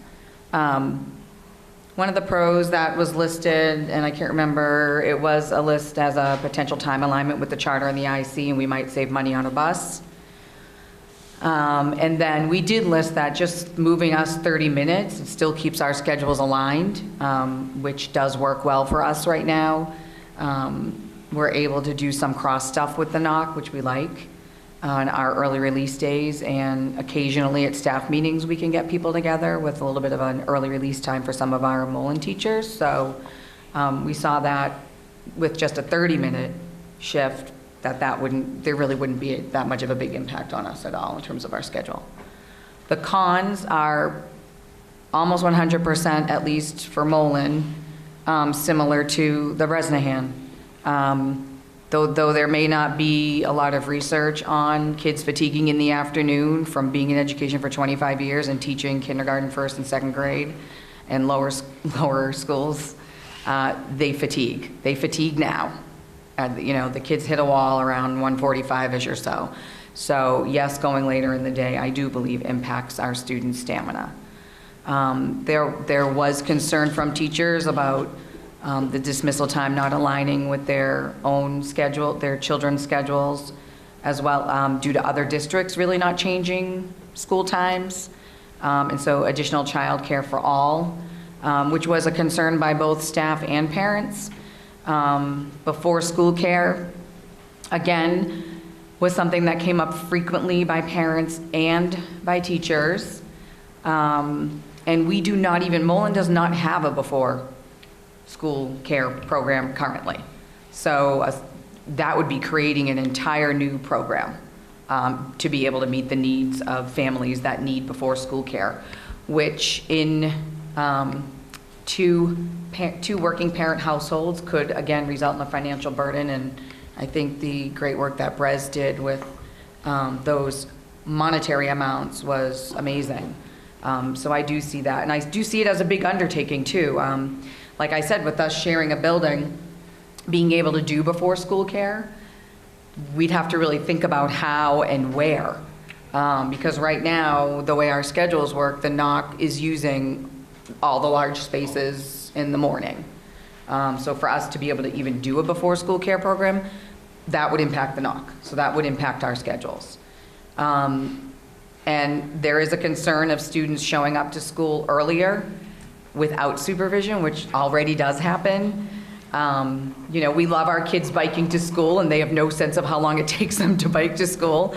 And they'll get there early, but there isn't supervision until a certain point in the school day. 7:55 is when there is supervision available for students for the school day to begin at 8:10. And then there was a lot of general discussion around does a 30-minute difference really make enough of an impact when you read the research on later start times for older students.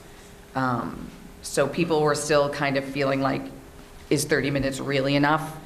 And how do we really document if students are actually getting to sleep earlier overall? So there were definitely questions that came out of the meetings.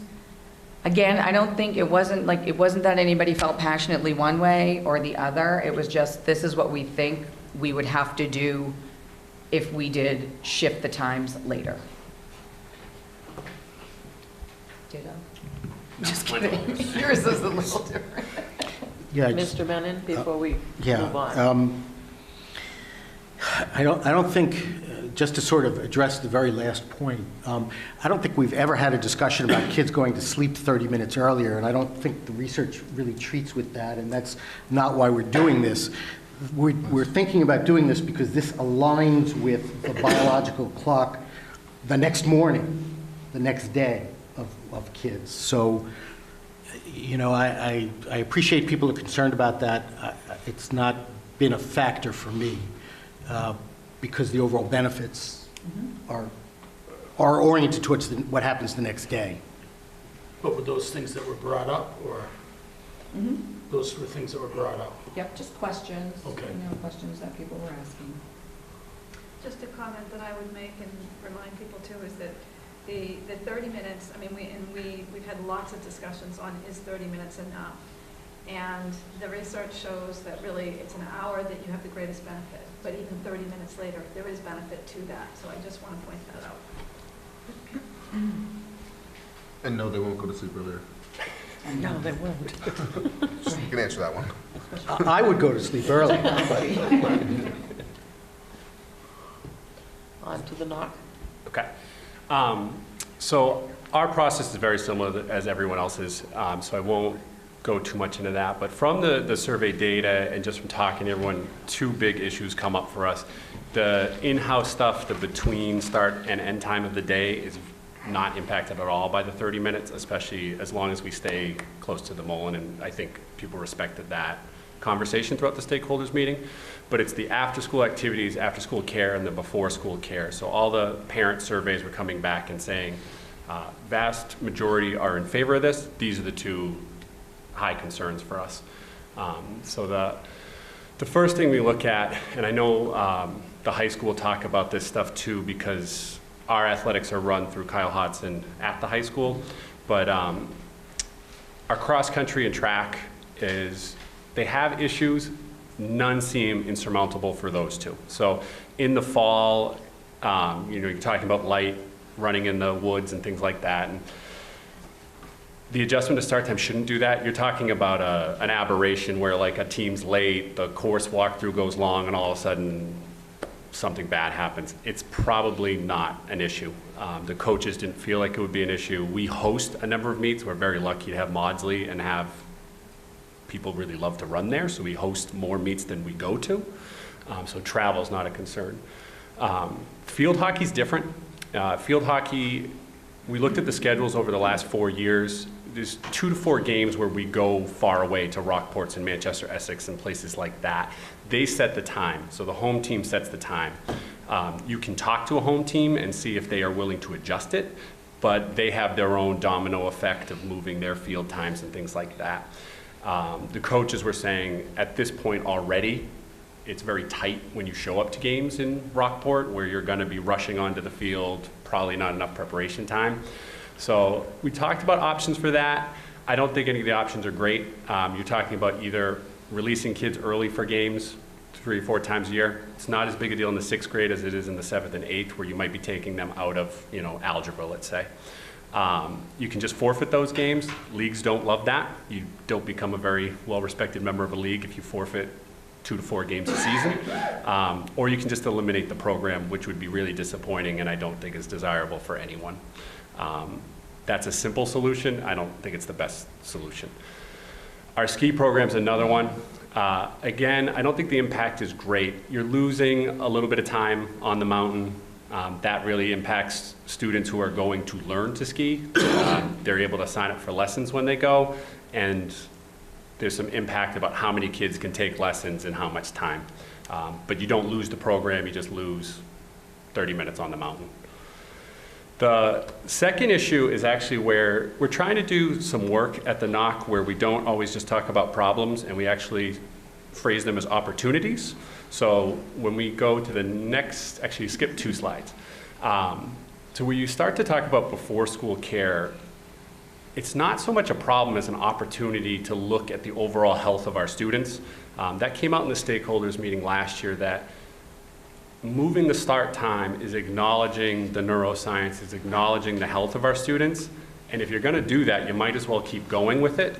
So is giving us that wiggle room at the beginning of the day an opportunity to provide some more opportunities for our kids before school to put them in a place to do better in school. So you're talking about, we had a PE teacher, Jan Krusmark, last year who ran a mindfulness program in the mornings. She would love more attendance. If we're up to her, she'd take all 566 and put them in the gym, and she'd teach them mindfulness for as much time as they would do it. We'll be all set for the day. Yeah, so we've also, so there's things like that.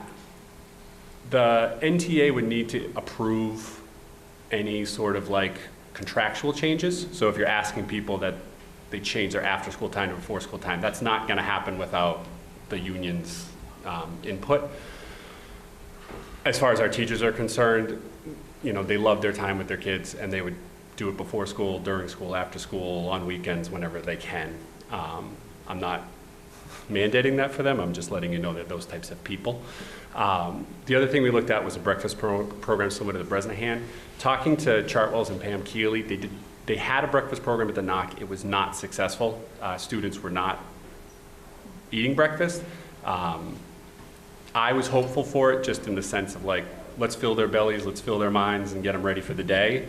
But I guess historically the breakfast program wasn't successful. I'd like to bring it back in a way that might be more accessible for a teenager who does not want to sit down and have a stack of pancakes and eggs, but might want like something a little more reasonable. So those are our 2 big things. Other than that, a lot of the logistical stuff is a little smoother at the NOC and Mullen. So any questions? Mr. Hoffmeister? Did you guys think about being able to adjust flex for athletes who might need to leave early?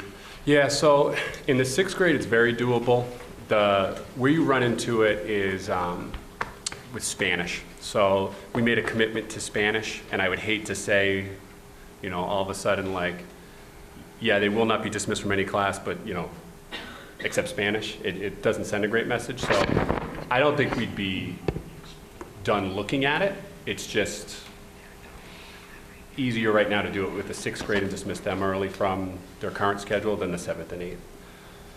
I'm sorry, I'm going to read into your statement a little bit. Does that mean that students are now have fewer flex periods because they have Spanish? Did you guys schedule Spanish into flex? We always have. So now that we have double the Spanish, kids have half the flex? Not necessarily. Okay. At some point. We could sit down and look at it. At some point, right. It's much easier for me to explain how that works It'd be nice with a visual. to hear how that worked. Yeah. Okay. We knew that Spanish was going to go into a flex for this, at least this year, right? So historically, 7th and 8th grade have always had Spanish and technology education during flex. It's always been a hybrid between one time a week during Explore and one time a week during Flex. And with the addition of Spanish, we've changed just how they rotate, but some in Explore, some in Flex. So 6th grade historically did not have Spanish during Flex. They just had it during their Explore block because it was a half-year course, 1 day out of 4. And then technology education was always during Flex for a half-year course. Another topic for another Yeah. time. Yeah, We'll get there. Absolutely, Just to be Mr. clear, 'cause Cole. I know you, thank you. I know you started out talking about the sharing the Explorer. So basically, your Explorer and Flex depends on the length of the course, if you will, the length of the materials that's going to be taught. Mm-hmm. Okay. Yeah. And how does it affect both of your schools again? It only affects us if some of the earlier proposals and some of the discussion during the stakeholders meetings were creeping towards taking the start time of Mullen and Knock and making them really disparate. Okay. That's not the case here. This is 30 minutes, there's no issue. But if those times, start and end times for the Knock and Mullen ever do creep farther and farther apart, our scheduling becomes really difficult, if not impossible, without more staff. Okay, all right, But thank you. this proposal, there should not be an issue. Okay, thanks. Mr. Madden? Tim, we're sort of, to my way of thinking, I've used the phrase perfect storm to sort of describe what's coming. You know, beginning next fall, we need to negotiate a teacher's contract. We need to look at our transportation contract. One of the things that I understand you have just begun to have are conversations around moving to 990, moving to 990 hours of instructional time. Off the top of your head, does that complicate this? Does it make it easier? Does it? No, we looked at that throughout the discussions last year. Again, I think it's a benefit for us to have more time. I would never, you want to give me more time, we'll take it. You know. So we could talk about 1090, I suppose, right? I worked at an extended day school. It's a tax return. I can fill the time, you know. Yeah, no, I just wondered because, again, it's, we get more than one bite at the apple here Yes, yeah. in terms of looking at this. Okay. Just one comment I want to make is that, has been discussed before, whatever proposal is finally voted on by the school committee is then what I need to bring to the teachers' unions. Without a specific proposal, then we have to reopen negotiations with each of our unions. So, but we have to have a specific proposal. All of the unions are aware that we are having these discussions, but until I have a specific proposal, I can't go to them and say, here's what we're looking at. So I just want to remind people of that. Thank you. Anything further for this team of non-transitionals? Thank you. Thank you so much. David, do you have a question? Dave? I just wanted to ask a question of Susan that it probably should have come up a long time ago, but if we were told that all of this needs to be sort of wrapped up by the beginning to middle of January, which is why we're doing the vote in the middle of December. If you would then take this to the unions in the middle of January, this is absolutely not done. Or are we going to suggest moving all the pieces and then seeing how it goes? No, I think that based on previous discussions, and I'll use the teachers' union, when the high school went to 990, there was a nice compromise that was achieved. Okay. I don't see any reason why that wouldn't happen. You know, we have a pretty good working relationship with all of the unions. Okay. So I'm fairly optimistic that we could come to some pretty quick. Great. So, Thank you. I High like school? optimism. Mr. Karen, are you ready? Yeah, we're good. That's it? That's it. Thanks.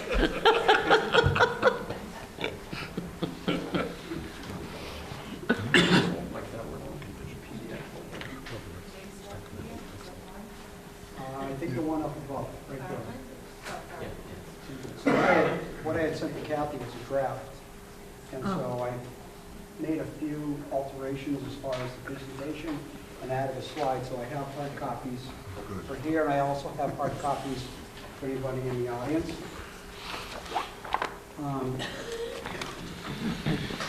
We had 6 people. We had 6 people on our committee. Kyle, Mike and Mike, Lynn Cody and Lisa Zaleski, who are both staff members but also parents, and Pam Hubbard, who was our CAF manager, also took part in the conversations and meetings that we've held. We met as a group a number of times. We divided up into 3 subcommittees, and we worked specifically on athletics, scheduling, and academics. And we kind of divided this presentation up into those 3 parts. However, I will be kind of flowing back and forth to some slides because the complexities of some of the things involved with the high school wasn't easily put down on one slide, and so we're going to have to go back and forth a little bit, so bear with me.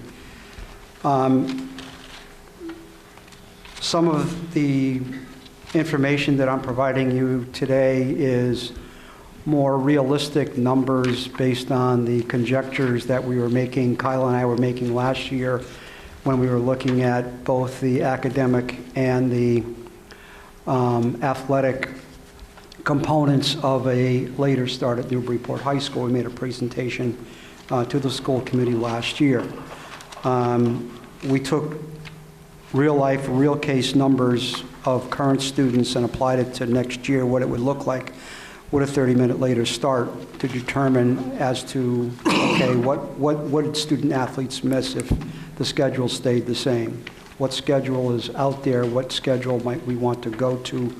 What about a Explorer or Arrow block like some schools are looking at? So we're going to address all those issues through this presentation.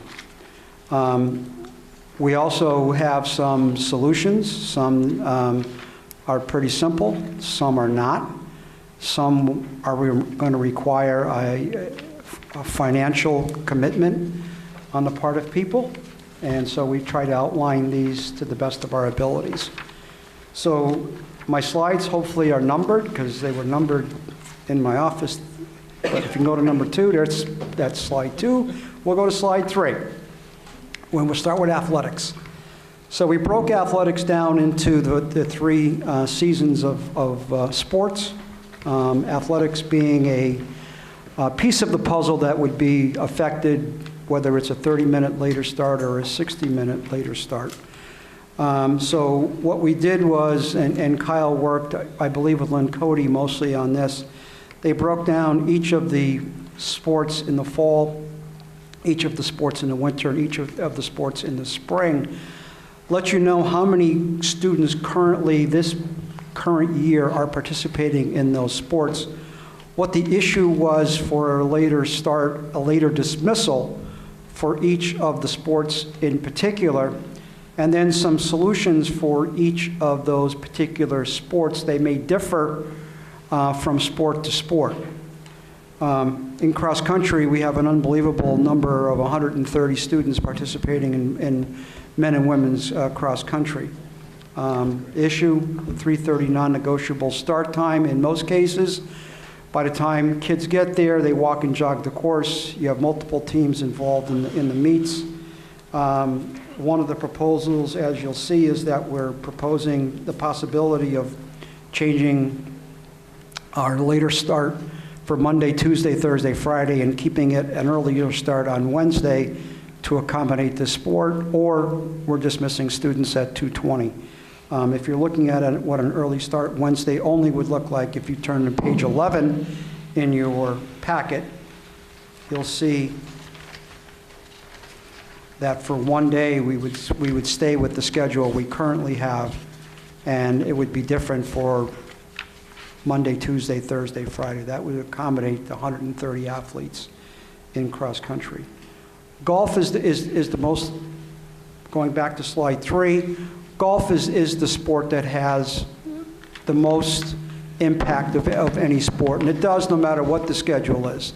Whether it's the current schedule, whether it's a schedule that started at 7 a.m., 7:30, 8:30, it's going to be problematic no matter when school starts or ends, just because of the nature of the sport. If you go to a golf match, they go out in foursomes, and it just takes a long time to play. And again, with darkness now upon us, right around 6 p.m. or just shortly after, for many of our golf members, they're getting dismissed from school with our current schedule. They would just be dismissed more from their last block if we move to a 30-minute later start.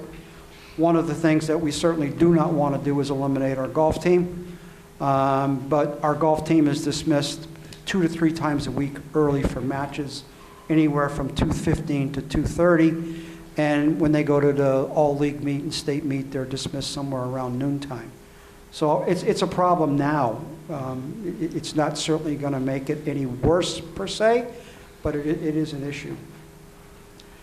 Soccer and field hockey, we group together because they kind of share the same issues.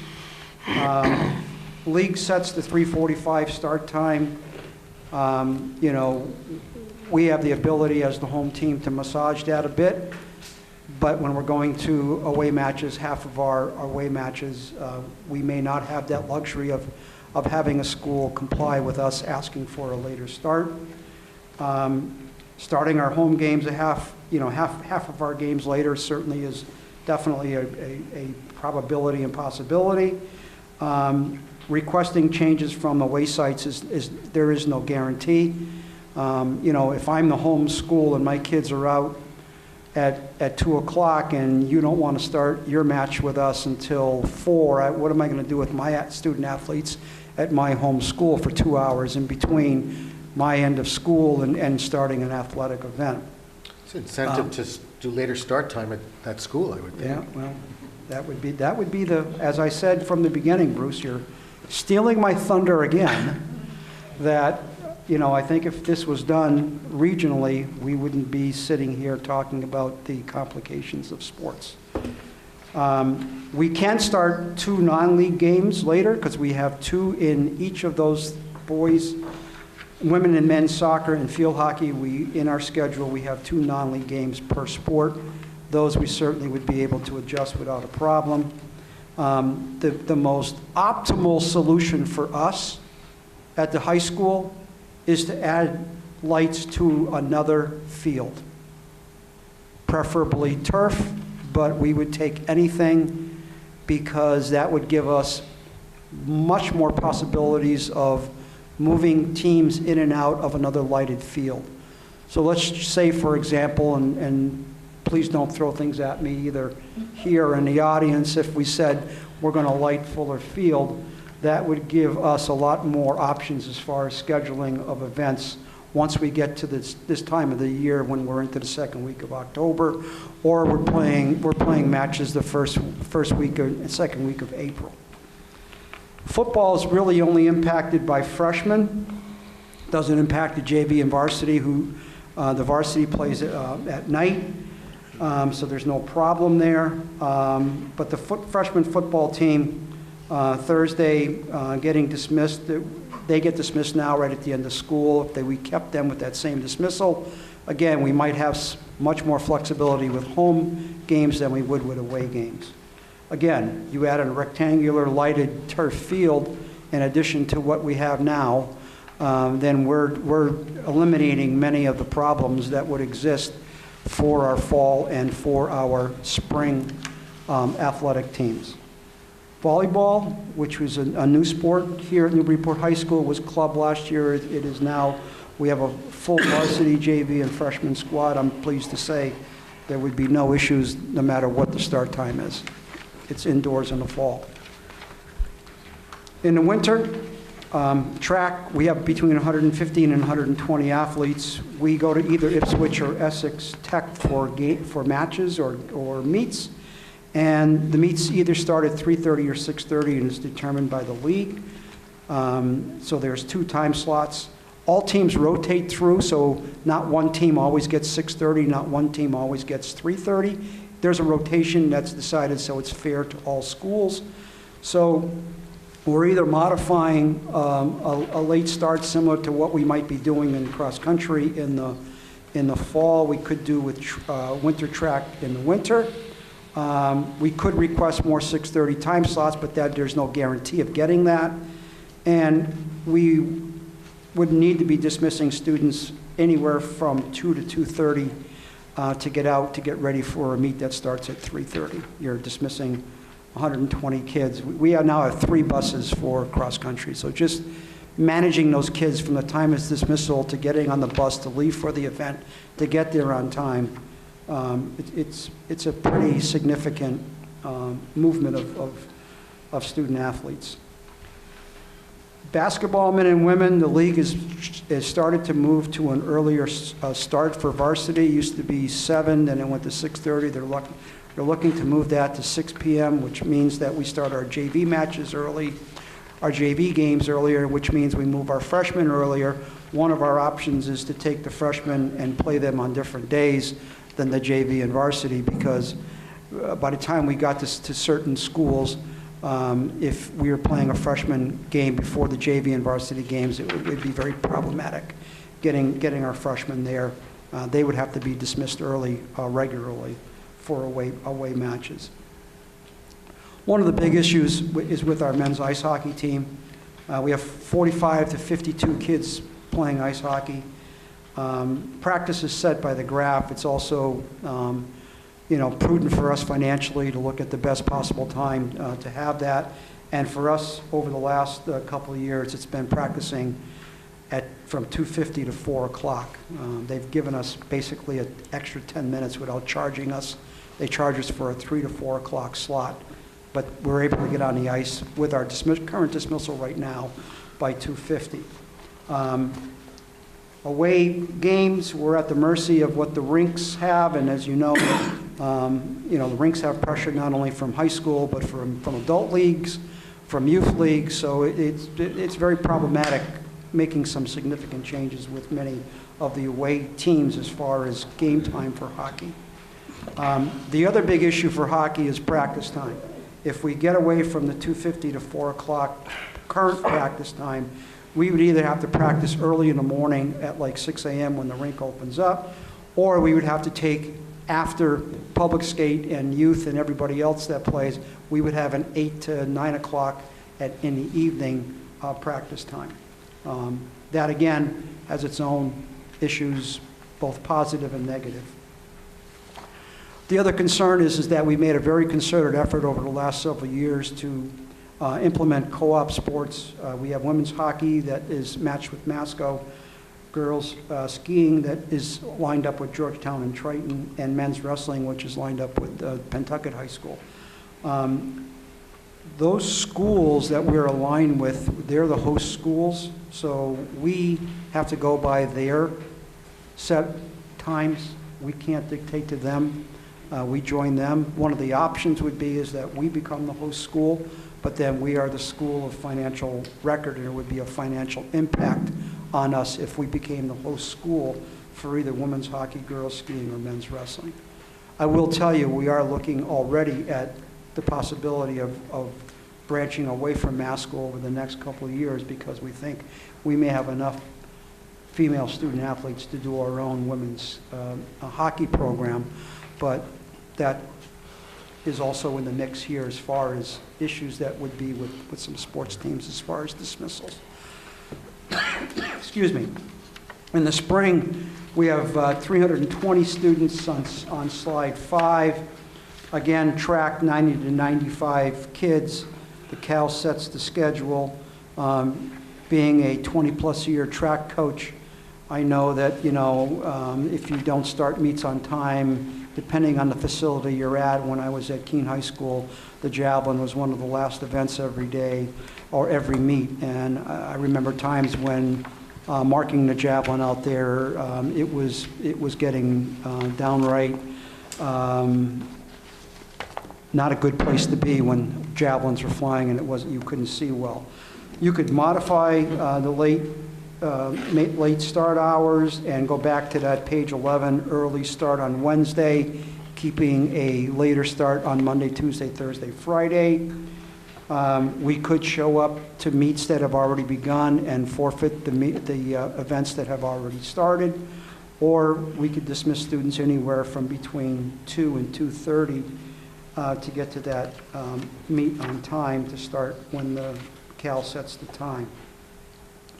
Baseball and softball, we have 70 athletes, student athletes. One of the issues is that there is no clock in those sports, so those games can, be dictated more by the length of innings, or if you have to go extra innings and so on and so forth. For softball, the Pioneer Park determines the hours for our home games based on the youth use of the fields at 6 p.m., so there's a crunch between when the high school has the availability of the fields and when the youth leagues are using it after the high school games. We don't usually, I don't know how often we practice there. We sometimes practice down at Cashman, but we are playing our games at Pioneer Park. Tennis, one of the big issues for us in tennis is we're grateful to have the courts that we have down the street here, but we don't have enough courts. And so our tennis matches are much more lengthy than they would be going to a school that has more facilities or better facilities as far as the number of tennis courts. We would need a minimum of at least 2 more courts built. If we got 4 more, it would be really exceptional. That would help us greatly to get these matches in before darkness, especially in the month of April. The other option is to dismiss students at 2:20, which would be about half hour before school normally gets out. Lacrosse, we have 110 students in men's and women's lacrosse. The issue we have here is that, the home games that we play getting out later, we're using up time that the youth development programs need that field with the lights. Again, give us another lighted field and we've got more options. We would have to approach the home teams at our away games to see if they would allow us to start the lacrosse games later.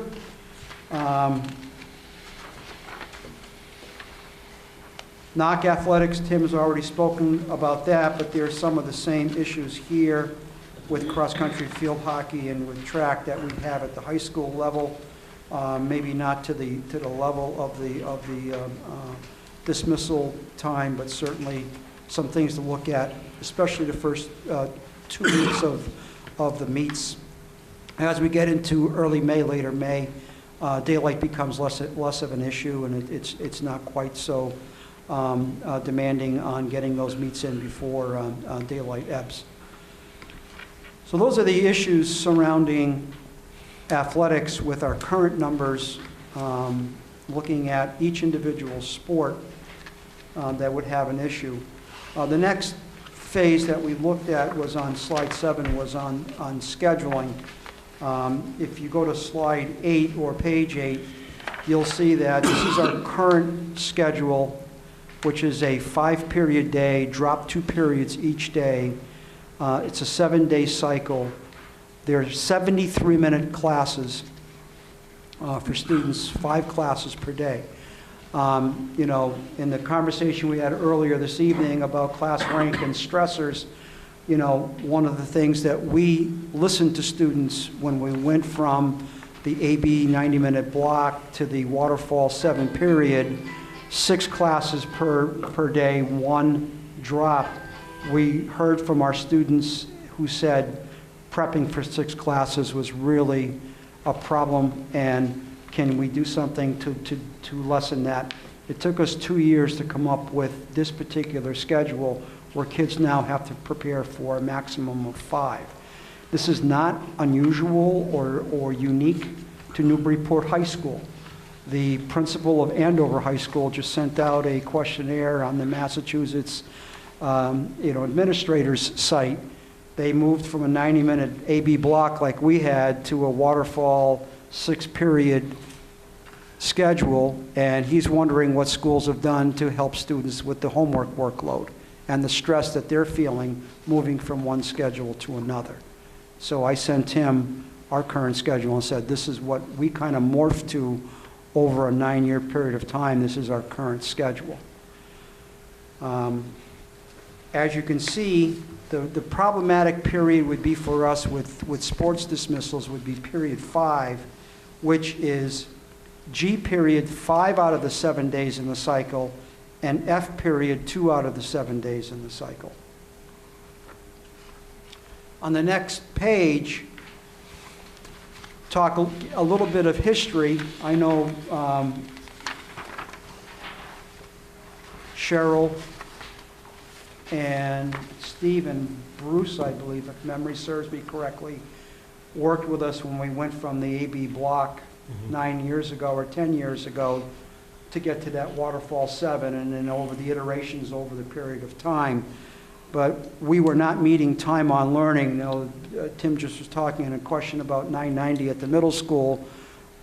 We weren't even close to that at the high school when we moved away from the AB block. And the reason for that was the year before I came, when we cut 7.4 teachers at the high school, one of the ramifications nobody thought of, and I'm not pointing fingers because this was something most people wouldn't look at, was what effect would the number of staff being cut from the high school have on the students and student scheduling. And what was happening was we didn't have enough classes for kids.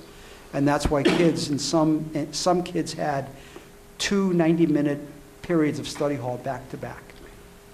And if you remember that, those long conversations we had 9 years ago, how can we get ourselves out of this trap? Because unless we bring back 7.4 students and we just reorganize the entire city's schools to meet a pretty big budget deficit that occurred back then, there weren't a lot of easy solutions. One of them was to look at a different way, a different schedule that would allow us to meet 990. So we went from a 90-minute block AB to a 7-period double rotation to a 7-period complete waterfall to a 7-period drop 2, 5 classes of 73 minutes, which we currently have.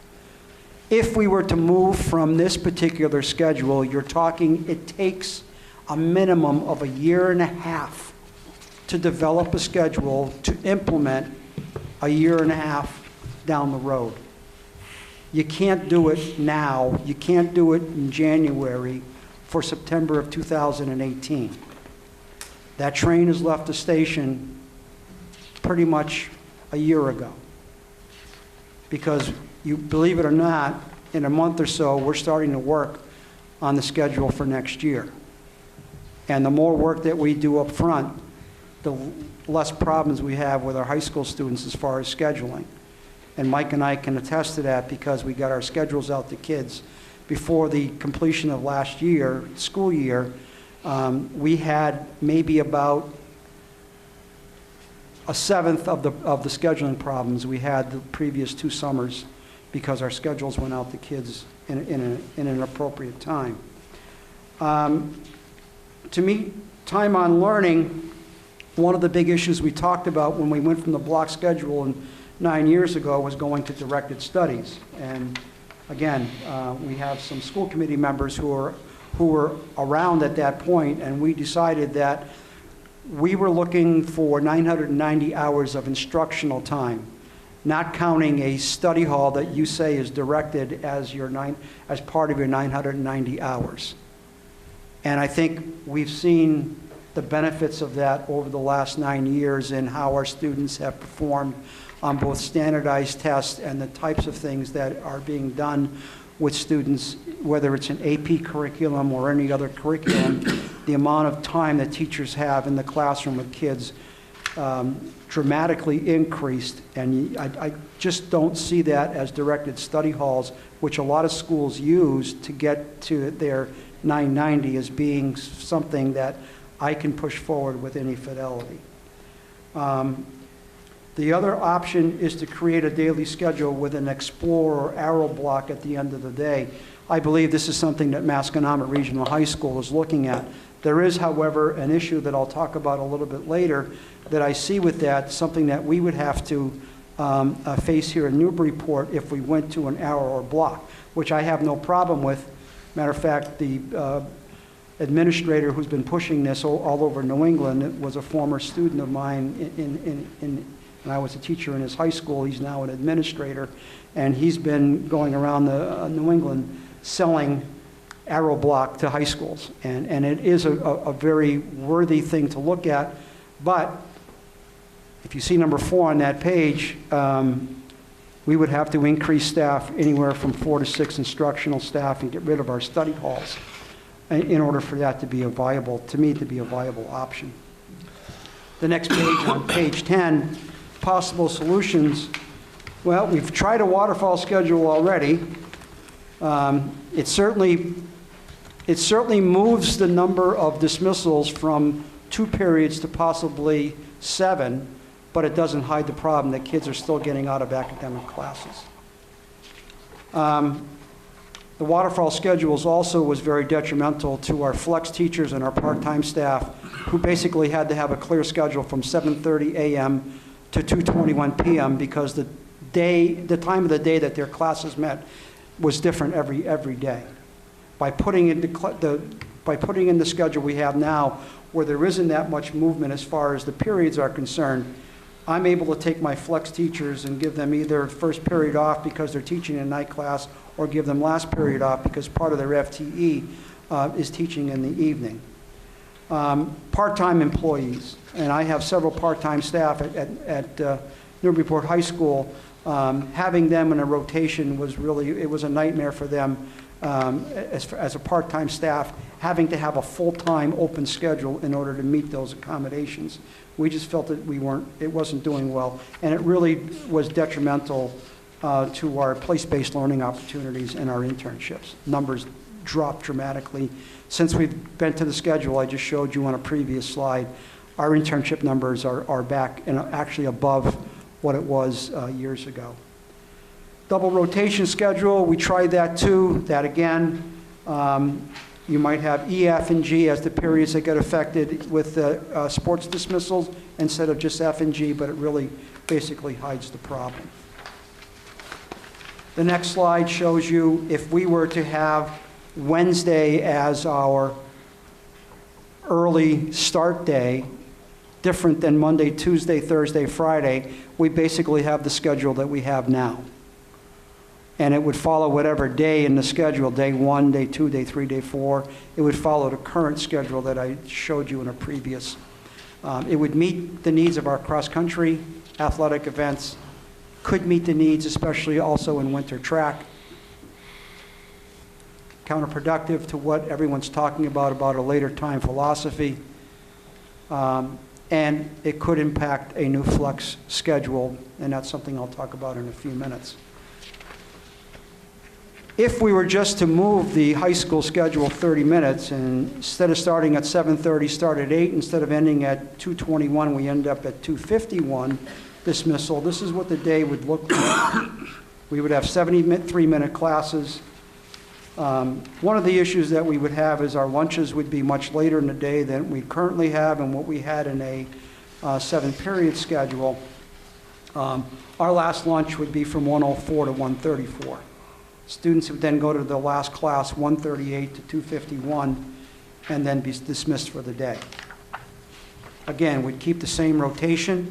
We'd have 5 classes per day. We don't want to go back to 6 for our students' sake. They were I think they've been very appreciative of reducing the number of potential classes they have from 6 to 5. It's been very beneficial to them. The impact is on the next page, on slide 13, page 13. We would have relatively late lunches. However, we looked at Nauset and Sharon, which are two example communities. Their lunches get out at 1:28 and 1:41. So we would be within that time frame. We need to talk to AFSCME and food service personnel contracts that would need some amending. We'd have to look at the hours operation of our facility. We could have more unsupervised students earlier in the morning than we currently do. We do have students that get dropped off at the high school at 6:15 in the morning. I have one young lady who walks laps. I just talked to her the other day. Parents are off, they're working in Boston, she gets dropped off, and she's walking laps from 6:15 until about 7:15 when most of her friends show up. Recommendations, keep opening the building at 6 a.m. Believe it or not, I do have some staff that like to get here real early and get prepped for the day. Open the high school then to students at 7:15. That would provide students to have get access to the cafe for breakfast and to the library for academics before school for 45 minutes. Again, we'd still be dealing with the dismissal of both students and coaches who are teachers in the building, and I'll be getting a little bit more specific about what that would look like in a second. If you were to go to an Explore schedule, that's slide 14, this is what this would look like. You'd be going from 73-minute classes to 66-minute classes. And over those, taking out of that time from those classes from 73 to 66 and adding it to a 29-minute Explore time, that's what the schedule would look like. We would have an Explore period, basically the last half hour of school. We could have some opportunities within that Explore period. We could have work study and internship students leaving the building. We could have students be going out and doing community service hours. We could have our advisory meetings during that time as opposed to doing a special schedule where we do advisories now once a month. Clubs could meet at that time. We could have extra help for students who need extra help, seek out a teacher during that time. And other academic pursuits directly connected to any core subject. This would be every day, okay, 180 school days. Just remember something, every minute you take from a class is 3 hours of instruction time per year.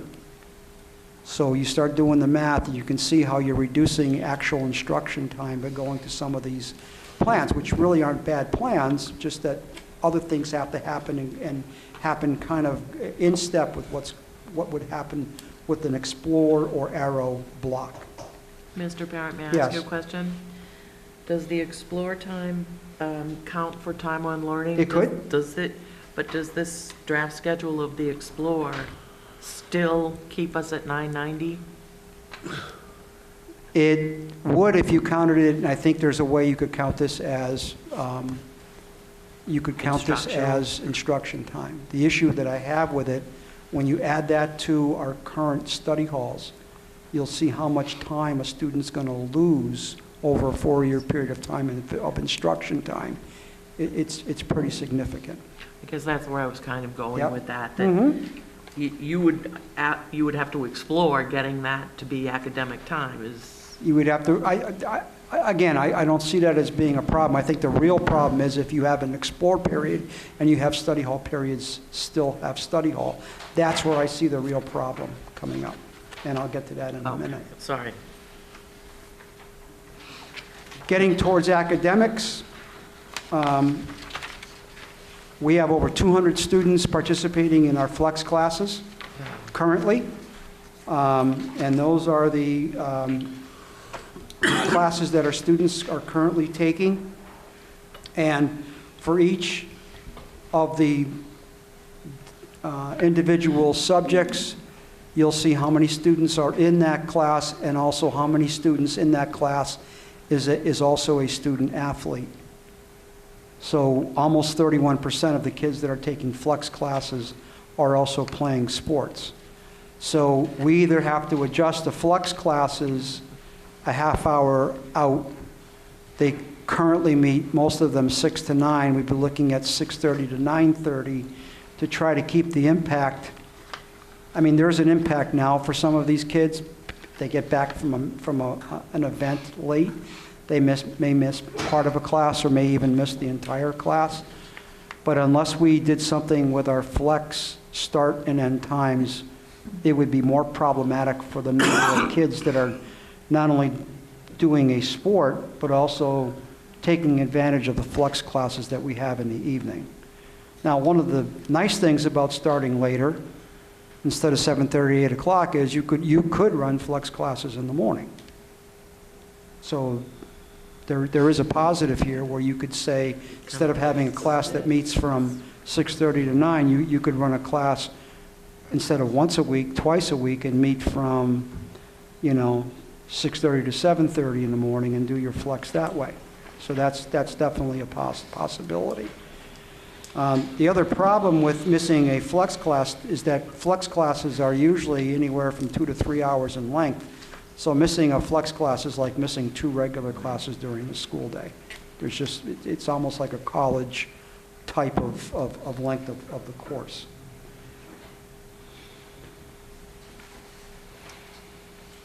I also wanted to just show you on the next slide, looking at a week in the life of a coach in the fall who's also teaching and a student athlete. So I chose the girls soccer program because we have 2 coaches who are on staff who over a 6 days had 3 soccer matches: Pentucket away, Ipswich home, Manchester Essex away.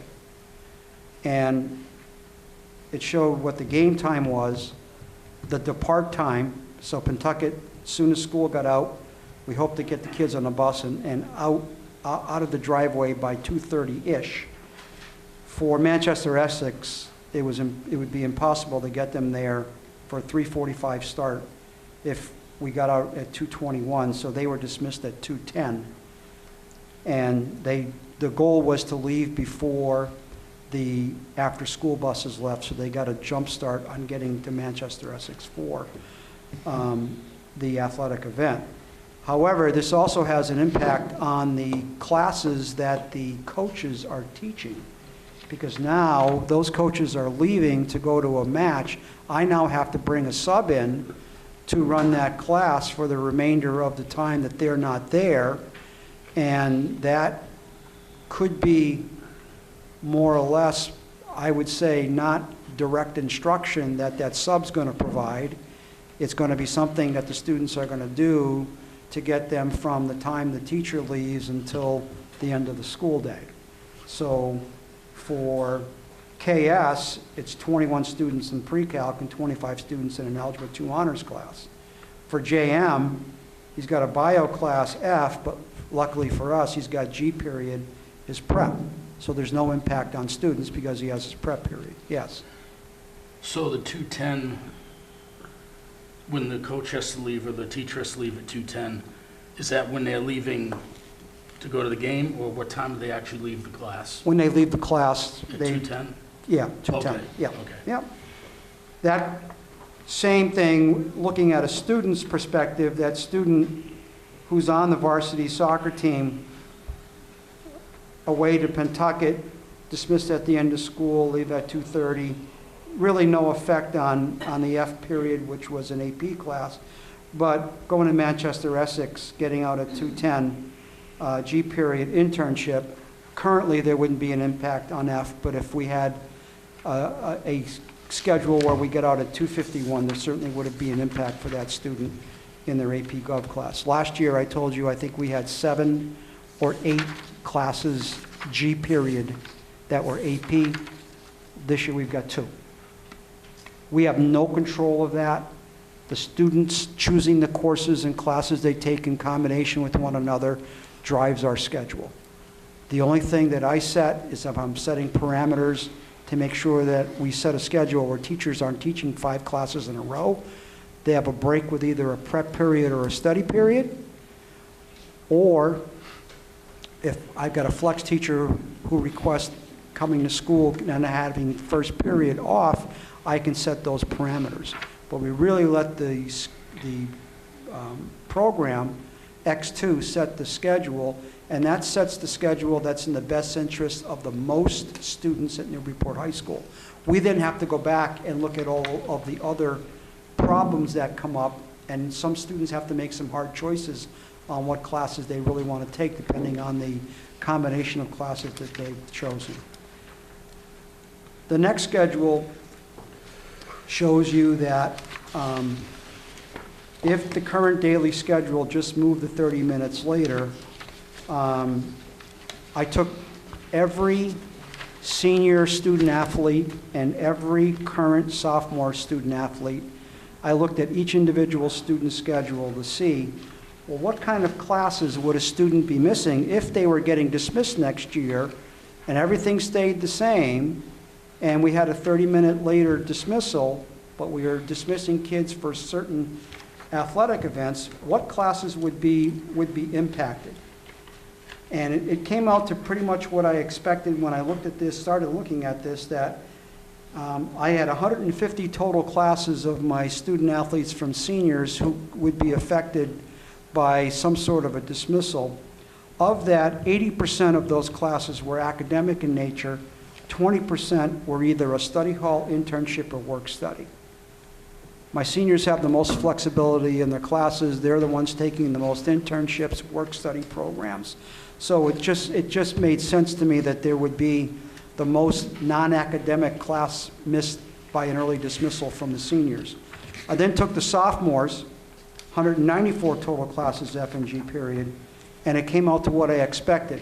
Without internship and work study for sophomores, 94% of the classes that a student athlete would miss for early dismissal would be academic in nature, 6% would be a study hall. Sophomores do not have an opportunity to take an internship. We have a few juniors taking it. I would say the freshman numbers would mirror the sophomores, and the juniors would be somewhere in between the sophomore and senior as far as percentage, if I had to make a generality. Next slide, please. And finally, Cheryl, coming back to the issue of an arrow block or a explore block, keeping study halls. This is first semester data and second semester data on study halls. We currently have 419 students in a study hall semester 1. We have 353 students in a study hall semester 2. Generally, for the most part, students are allowed to have one study hall for half a year. That allows us, with our accommodation of community service hours and looking at a lot of things, to just barely meet our 990, but it's really 990 of instructional time. It's not 990 of fake time, like some schools do. Right. Okay? If we added a explore period at the end of the day, the number of hours students with a study hall in one semester is somewhere around 85. This is ballpark figure. If we add a 30-minute school-wide explore at the end of the day, that's 90 hours of explore time, 30 minutes a day times 180 school days, 90 hours. That's 175 hours a year of non-instructional time. Multiply that out by 4 years, it comes up to 700 hours of non-instructional time for our students. That may not be the worst thing in the world, but 700 bothers me because that gets us right back to where we were when we changed the AB block. We're almost exact, I think we're within 10 hours. So in my view, if we add an explore period, which is a fine thing to do, we need to get rid of study halls as an option. Based on those numbers in semester 1 and semester 2, we would have to hire anywhere from 4 to 6 additional teaching staff to just cover the classes the students would have to take instead of a study hall. Because most students right now are taking the max of their core subjects. We'd be looking at additional electives and courses for kids to take that they couldn't normally take now because we don't have the staffing. We'd have classes in the 40s if we were to run it with the current staff that we have now. By adding 4 to 6 additional teaching staff, we would restore the actual teaching positions that were cut in 2006. The impact on that would be anywhere from $240,000 to $360,000 budget increase. I would lean more towards 6 than 4. I think 4 is pie in the sky. I think 6 is more realistic for that number of students. Mr. Hawkeiser? So clearly we have an end of the day issue. What's that? Clearly we have an end of the day issue. Clearly we have an end of the day issue. So thinking about that, Yep. and thinking about, you know, if you can't get everything you want, you have to think about a compromise. Mm-hmm. Have we ever, I'm thinking about, run semester courses for some required classes so that during an H block, kids who aren't taking a sport in that season, like if they're a fall athlete, they could miss A block and come in late and just shift their day as possible. And a kid who doesn't play sports could come in late all year. It's anything is possible, David. I understand that, but I'm trying to be... It would be kind of a morphing of in between what we have now, which is a regular school day and flex. It would be putting something in the middle. Well, I guess that's what I'm at. Like all the flex classes, none of them seem to be like English. Well, there's one, creative writing. Right, but that wouldn't count as an English credit. So Correct. You couldn't take it instead of an A block English class. Correct. So Yeah. you still have Yeah. to come in all day. You just, the flex block is more of an additional class than a... So I'm going to tell you, I would love to see any high school have more of a college feel as far as scheduling, where classes were offered from 7:30 in the morning, or 8 o'clock in the morning, or 8:30 in the morning to 5 o'clock. And kids could come later if that's what they wanted to do. Kids could come earlier if that's what they wanted to do. So I think, you know, in a perfect world, I'd love to see that. I mean, you know, I've been promoting flex classes, as Angela and Susan know, for the last several years. And, you know, I think as more staff have seen the benefit of it, we've added, you know, astronomy at night. We've added an anatomy and physiology class this particular year. So as more teachers are experiencing the flex, I think it's opening people's eyes that school doesn't have to be between 7:30 and 2:21 or 8 o'clock and 2:51. It's getting the teachers to buy into doing it. And again, I think that is definitely an absolute possibility, but I think it's 2000. Right now, yeah. I'm just kidding. I mean, Kyle had told us that it seemed to him that half an hour later would be very feasible. This report doesn't sound feasible.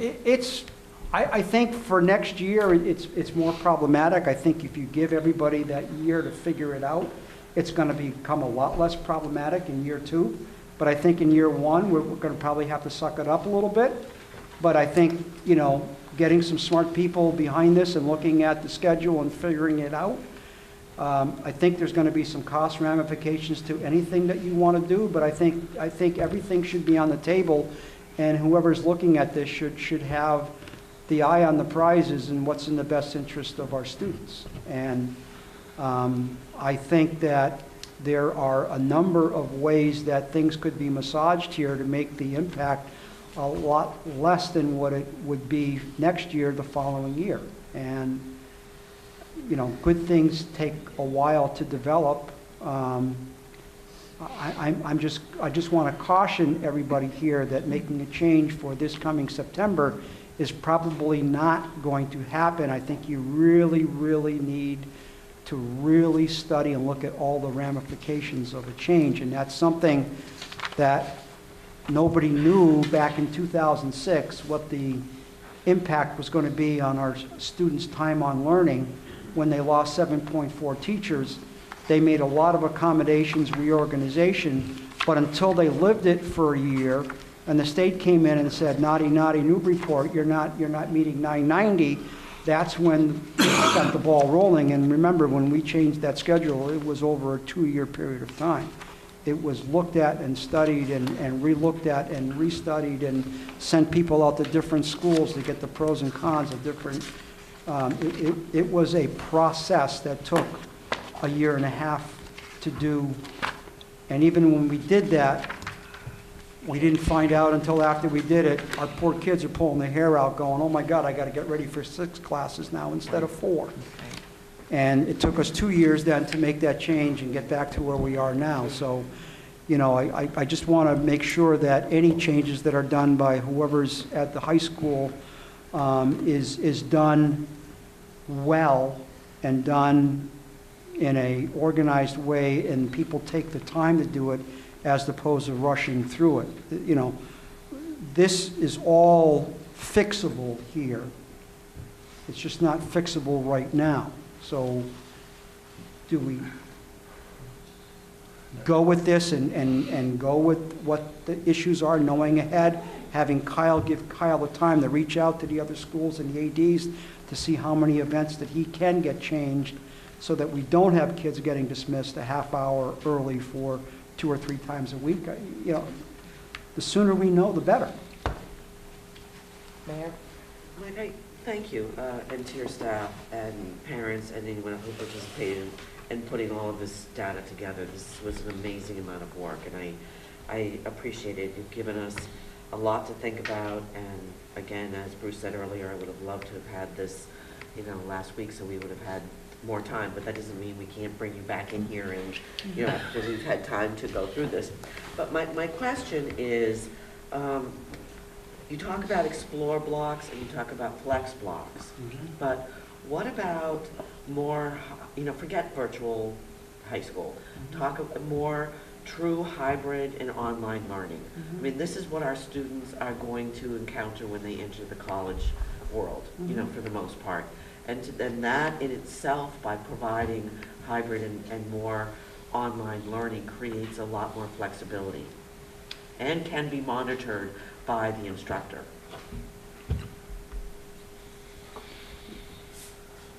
We encounter, I mean, remember a couple of years ago when I came forward and said we're cutting virtual high school. That didn't go over very well, but I was... Virtual high school isn't what I'm talking about, because I know virtual high that, school but still... let me finish. Okay, I'm go ahead. I'm going to get to your question. All right. Just through virtual high school. Virtual high I school is a want great to thing. talk It's an about virtual high online school. course. Virtual high school follows the school schedule. Right. I'm not talking about that. I'm Well, talking about an individual teacher. Virtual high school doesn't follow the school schedule. Virtual high school allows a kid to get online anytime, midnight, weekends, doesn't matter. It can be, that's the beauty of it. You don't have to go on at 9:30 in the morning, days 2, 3, 4, 5. You can do it anywhere, anytime, as long as you have access to the internet. The thing that you're talking about is a wonderful idea. You really have to make sure that you prep your students well for that. It's got to start before high school. What we're finding with our virtual high school students is that for the student who's organized and is very adept at setting some constraints as far as time management, online courses work beautifully. For our students that don't, they really struggle. They really do. I'm on a phone with a parent this morning with a student who's really struggling with virtual high school. We're trying to find a remedy for it. It's not for everybody. And I think at the college level, there's a sophistication that might be there that may not be, it might be there for our juniors and seniors, it may not be there for our freshmen and sophomores. But I understand the point that you're getting at, that you could have total flexibility with some hybrid classes. I think that needs to be explored. I don't think that's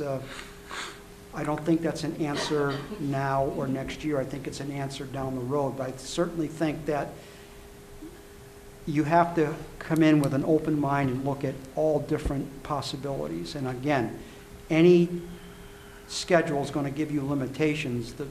The issue for me is creating a schedule that takes away a lot of those limitations. And we're so focused on what we know and not what we don't know. And so I see where your point is. I just think that's a period of time out there, and it could be done just like we did with Flex, where we started small as a pilot program and grew it. Certainly something that could be beneficial to our students. The state is going to be problematic as far as, are you going to count that for time on learning or not? Right, are we allowed to add estimated seat time? What's that? Are we allowed to count estimated seat time for virtual learning towards? Well, you know, we tried, a local school districts tried, you know, my daughter is a educator in New Hampshire, and when they have snow days, they have blizzard bags. Right. And the kids do online work, and if enough kids participate, and the school's got to provide the data to the state counts the day. Massachusetts won't allow it. Right. And we had a local school district that tried that, and they got their hands slapped. So I think it's something that should be explored as part of an answer here. Again, I think get some great minds together. I can think of 5 or 6 people at the high school I'd love to see involved in this. I don't know how gun shy they are after we did something, you know, changed the AB schedule, block schedule back several years ago. There's still some ill will in the school over that. But I think you have to keep an open mind and look at all different possibilities. I think the explore period is something to look at and see if that meets the needs of our students. What I don't want to see happen when I leave is shoehorn something in that works, but it doesn't fit the culture of the school and benefit our students in the end. And I think that's the eye on the prize that we have to keep in the forefront of what we're looking at. Just like in the forefront of the research that shows that a later start for high school students is a good thing, that's looking at student needs and the perspective of the students first. Well, when we're looking at all of this stuff, we also have to look at what's in the best interest of our students. And we did a survey. I will get that information. We just completed the totaling things up. We did a survey of the staff, and it was interesting in looking at the comments today from the staff. A lot of my staff went to the students and said, I got to answer this question, what do you think? And when I will get this out to you tomorrow, there were some great comments from kids in some of the classes. Why aren't we at the table? Why aren't students here? Why aren't we having a say? So, just throwing it out for food for thought. Mr. DeCanter? So I have a question that I'm looking for data to help us make a decision. If you take a look at your chart on page 8, which is the current schedule, we have Block A. When it appears, typically, not always, but typically appears as a first period class.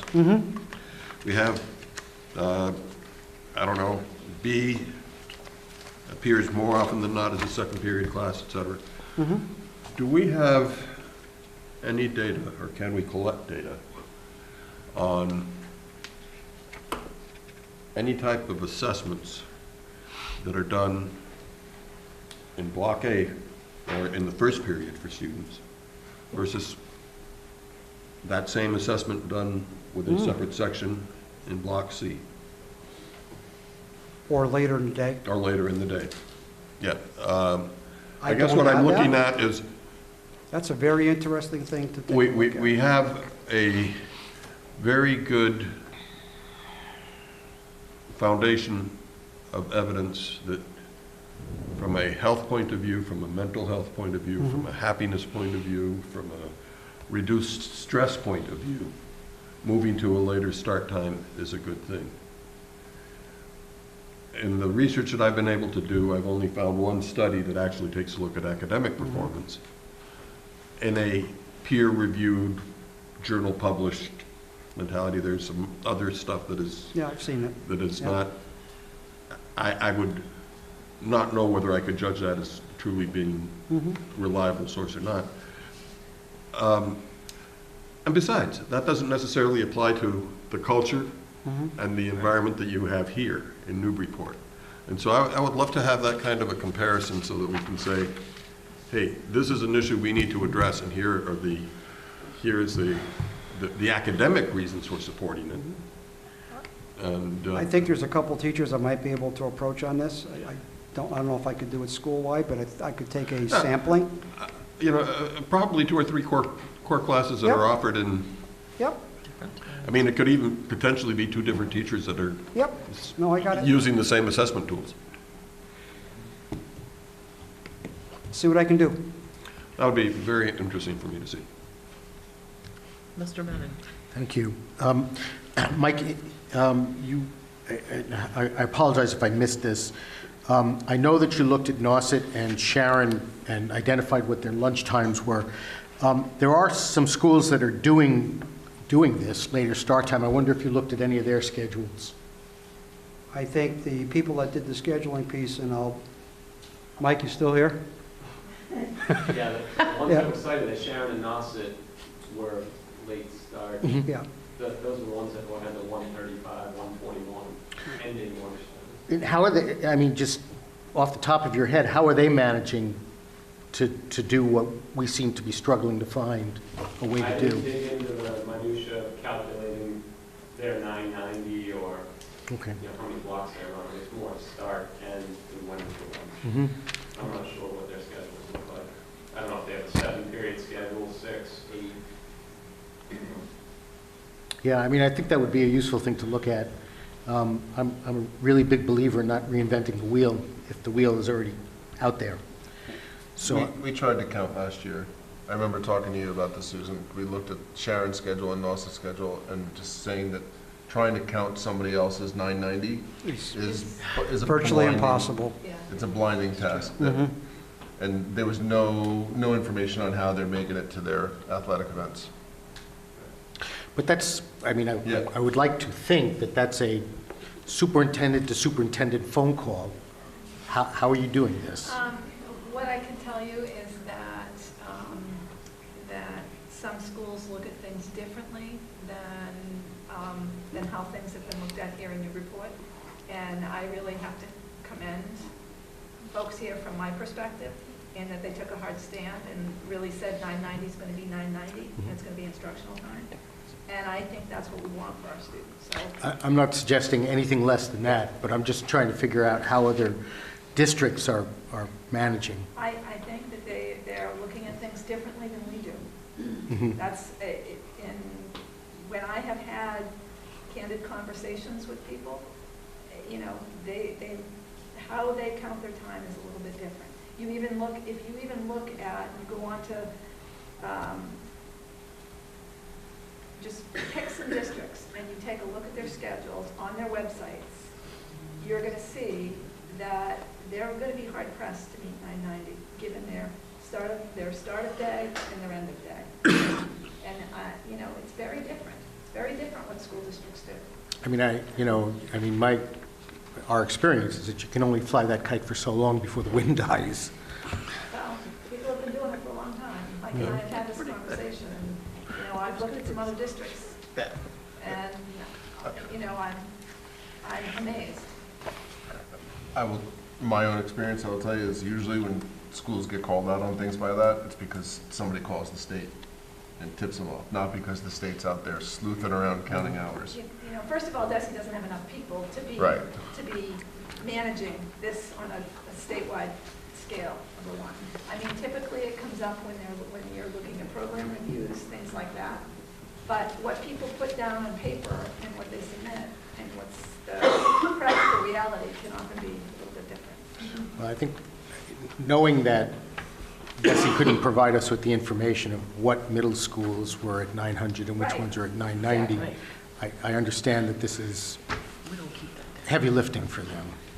Right, so it's just, that's what I'm saying, like, people might rat them out. So I don't know if somebody called and said, hey, Newburyport's not meeting their hours, but There's nobody up there counting. No. We are, though. Yeah, well, that's what I'm saying, so it's a... Right. What, And we want to be. just one last thing, I just want people to understand that, you know, we are in a much better place for our student athletes than we were 3 years ago with the fields that we currently have. So no one is complaining that, you know, we don't have, we've got the best that I've seen since I've been here. But there could be some easy solutions for us with some additional lighted fields especially, that would allow Kyle a lot more flexibility as far as scheduling athletic events and, you know, enough said. Everything can be resolved with 6 more teachers and a turf lighted field. Yeah. What's the problem? Throw in an extra baseball field, lighted, just in case.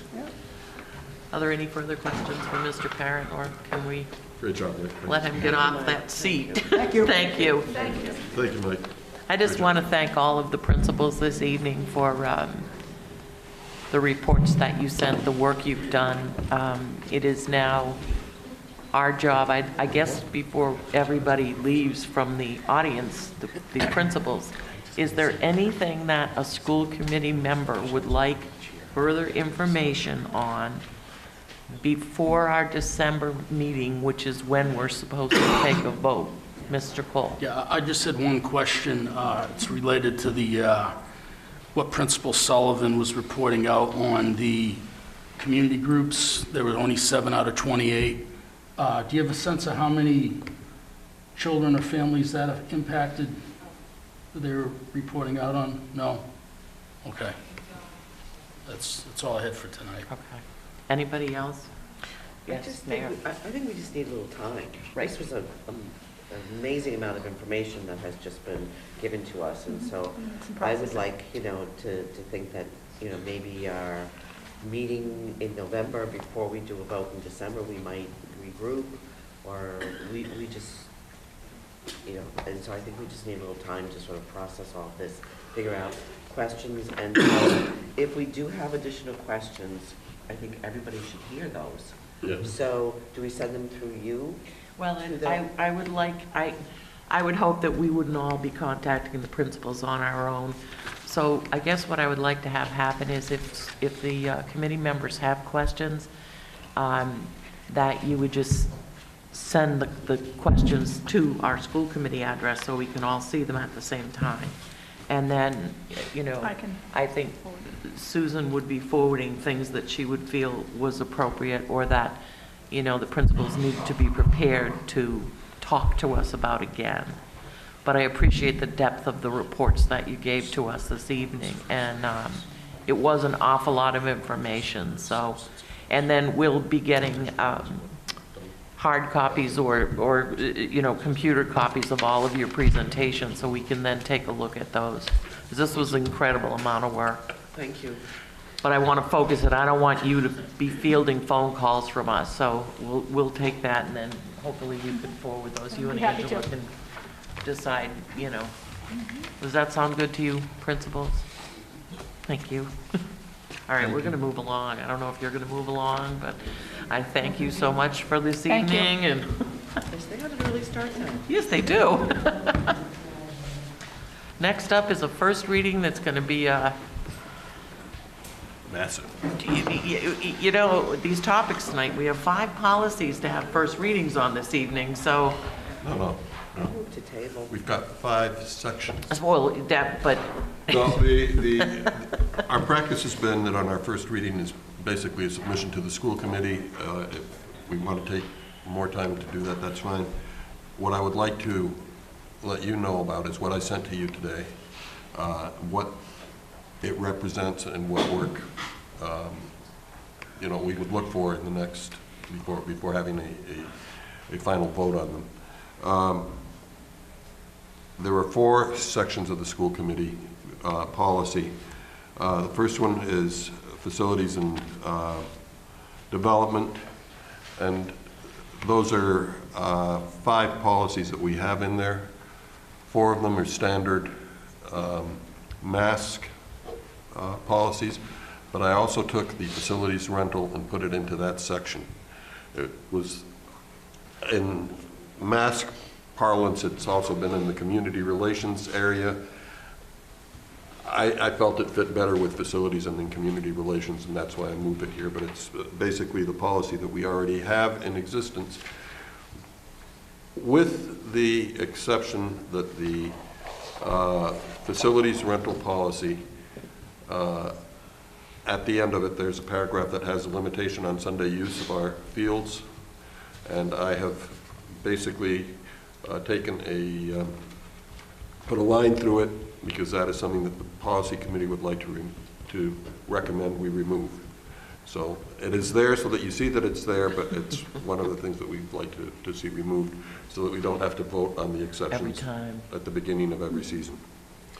The second set of policies is Section H, which is negotiations, and this is basically the mask policy as we reviewed it, and we find that it fits our needs quite well.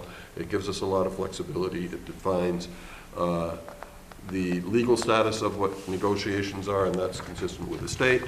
And it talks about how a negotiating agent for the school committee is appointed and what their responsibilities are. Section K was community relations. We took mask, we Newburyportized it. We took a couple of things out of there because we thought they were covered elsewhere or we don't need them. And those couple of things are the community use of school facilities. Again, we put that into facilities. The second thing we did was relations with planning authorities. We've got relations with city government. We've got relations with the city council outlined in the policies as written. The relations with the planning authority, we didn't really see much content in there, so we decided to delete that. But we did add a new section in there to talk about our relationship specific to the Newburyport Education Foundation. It represents a significant enough part of what we do on a daily basis that we thought it would be a good idea to at least outline two very important parts. One is that we do recognize them as our primary fundraiser, and B, that whatever the Education Foundation wants to do really needs to be in line with the priorities, and that's why the superintendent and a member of the school committee are, by NEF bylaws, members of the board of the NEF as well. I am waiting to get the NEF bylaws to make sure that that is in agreement with them, but in principle, that's basically what we're saying there. So that's what's community relations. The third section of items that we have there is the section L, which is education agency relations goals, and that is basically the mask verbiage again, fine-tuned for Newburyport. Plus, and the mayor will be glad to hear this, is we have added a section on collaboration, or policy on collaboration with universities and colleges. That's something that we embrace and want to do. Short, sweet section. So that is the different sections that we have submitted to you. I would ask that you take a look at those sections, get me your comments. If we want to table any vote on them until, any first reading on them until next time, that's fine with me. But I do want you to have these and know what you're going through. Our objective, Susan and mine and Steve's, is to have the work completed by January, actually by December. So we will have, as we are interviewing superintendents, we will have a policy manual we can hand to them and let them take a look at. I want to make sure that everything's in place before I leave. Everything will be tied up. We've got a schedule to meet, and we're working towards that. Now, having said that, there are two policies that are required by DESE. We've got versions of these now posted on the website to keep the DESE happy, but I would like to point out that we have a policy on drug-free workplace, which is section G, and that is a section that's yet to come. And we also have a policy on teaching about alcohol, tobacco, and drugs. So these are both substance abuse policies, and what DESE was looking for was verbal screening and referrals of people for additional help when we've identified a drug problem. Verbal screening is something that has proved to be very valuable to us in working with us in terms of identification of people who have issues that might lead to suicide. And we're excited about applying that same kind of thought and approach to substance abuse. So those are two policies that I also sent to you. They are being considered out of cycle, and I would ask that you give those priority, and hopefully we can vote on those just so that we're consistent with DESE, even though their whole section would be coming up later. And that, Madam Vice Chair. That was great. Just a question, Nick, if we have any questions about any of the policies, get in touch with you about that? Yes, please. Okay, thank you. Absolutely. Thanks again for all the Saturday morning work. We would be still in section A. No, I think. understand that. The length of your Very meetings productive. is it's increased the productivity at They're 200%. very productive meetings, and I've got wonderful partners. Christine certainly is missed, but we're looking forward to Sean coming on board and doing something. Steve with his knowledge and experience, and Susan with her perception. It's working out beautifully. Couldn't be happier. Great. All right, let's move on quickly because, so I'm sorry, the substance abuse policy, and what was the other one that's imperative, Nick? It's the two substance abuse policies. Okay. And they are in a single document. Oh, all right. And So those, it would be okay. the document, I think it's called drug policy or drug Okay. abuse policy, something like that. Yeah, prevention, substance use prevention. I got one. Drug-free workplace, and then Now- the next one is the, No. the other one is Teaching about alcohol. teaching about, Yeah. yep, drugs and alcohol.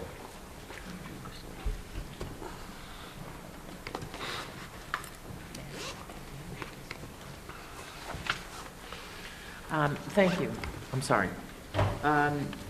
Next up on our agenda is, as you know, we voted Steve Cole for our delegate to the MASS conference, which begins on November 1st. So this evening, in order to record our wishes here in Newburyport, we need to quickly, well, not quickly, we need to vote on. No, we did quickly. Well, I know, so I didn't want to do I know. them disjustice, that's all, because sometimes we've said no. I know, but I'm going to let Mr. Cole take over Yeah. this part And briefly. what you can do, Ms. Sweeney, is you just conduct the vote. I'll introduce things. I basically have some of these boiled down. So Resolution 1 is really simply movement of the Chapter 70 funding enrollment date to March 15. It really doesn't help or hurt us. The reality is that our net enrollment, for it to affect us, would have to change by more than 100 students. So this bill as submitted, or this resolution as submitted by the Framingham School Committee, which is a fairly large school district, really doesn't have any relevance to us other than moving the date to March 15, which would make it a more accurate count instead of the current date. So I would recommend a yes vote on this Motion to approve. resolution. Second. Discussion? All those in favor? Aye. Opposed? Unanimously? The second resolution is a reform of the circuit breaker funding. I actually did reach out to Ms. Gentili and Ms. Lysick about this, and basically what this allows is that anything that could, what Ms. Gentili said is anything that could possibly help mitigate our increasing special education costs would be something that we would want to vote for. So MASC suggests that we file and support legislation that will support the provision of reform for circuit breaker funding and support the recommendations of the Foundation Budget Review Commission, which I gave you a copy of and referred you to earlier today, which some of you did review. So a yes vote would be recommended here. Motion to approve. Second. Discussion, Mr. Menon? Yeah. Is it, this looks vaguely familiar. Is this is sort of a standing resolution? I think so. From I mean, Yeah, Year after year, we keep asking the same Right. thing. yeah. it's okay. It's not a bad thing. It's just, sorry, we have to keep asking for it, but that's it. All those in favor? Aye. Opposed? Motion carries unanimously. Okay, Resolution 3 regards litigation for fair school finance, and this is another attempt by MASC to basically reassess the need for a new round of litigation to secure funding and to guarantee an adequate appropriation of funds. And in speaking with Ms. Gentili and Ms. Lysick, they noted that additional funding is always needed, so a yes vote would support this resolution and benefit our district. Motion to approve. Second. Discussion? Sean, do you have your hand up? No, I'm sorry. Oh, that's, I just didn't. All those in favor? Aye. Motion All right. carries unanimously. Thank you. Resolution 4 involves the privatization of public education and the oversight of public schools, including small and regional school district. As noted, the voters of Massachusetts have overwhelmingly rejected a ballot initiative to lift the cap on charter school expansion. In light of the decision of the voters, advocates for further reforms have proposed several new strategies that include such concepts as introducing federal tax credits for families who enroll their children in private schools, authorizing vouchers for use in private schools, and creating additional regulatory options to expand the power of the state to alter the status of schools and districts so as to limit the authority of the residents of their communities to oversee public schools. A no vote would oppose any state or federal legislative initiative to authorize the use of state funds for education to subsidize the tuition costs or costs of private schools, except where specifically authorized for students in special ed programs or students with disabilities, for example, those in out-of-district placements. So a no vote is recommended here. Can I just get that clarified? Sure. Can we do just Yep. the, So could I hear a moved. okay. Could I hear a motion? So moved. Okay, second. Second. Discussion? Yeah, I'm just a little bit confused. We want to vote in favor of the resolution, which is a resolution about not doing something, the state, recommending the state not do something, right? So we don't want a no vote on the resolution. We want a yes vote on the resolution. Okay, correct, I- yes. is that correct. right? Thank you, yeah, yeah, Okay. yeah. Thank you. Correct, thank you. Yeah, no, I'm all in favor of saying no. Yeah. So Yes to no. Voting yes to saying no. All those in Thank you. favor of yes to no? Aye. Opposed? Jeepers. Okay, Resolution 5.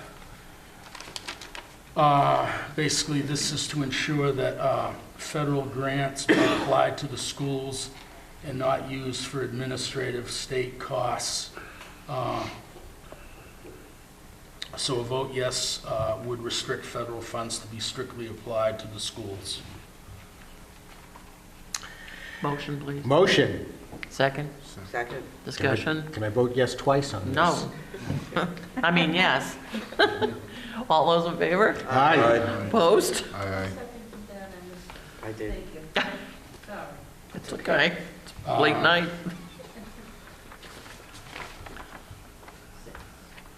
Okay, Resolution 6 is about the foundation budget. And again, I handed out the recommendations of the budget. Recommendations of the Foundation Budget Review Commission, which met back in 2015.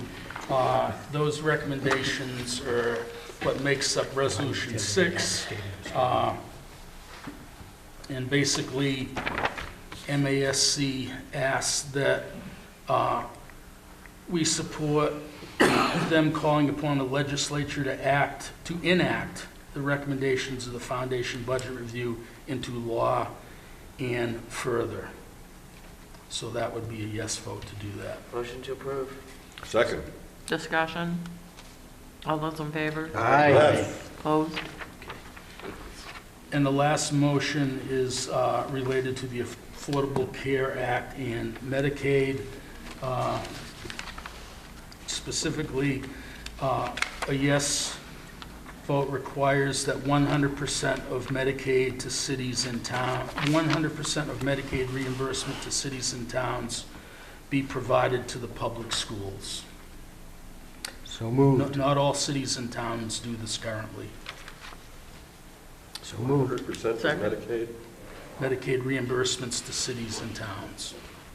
It would all go to the schools? I'm not sure.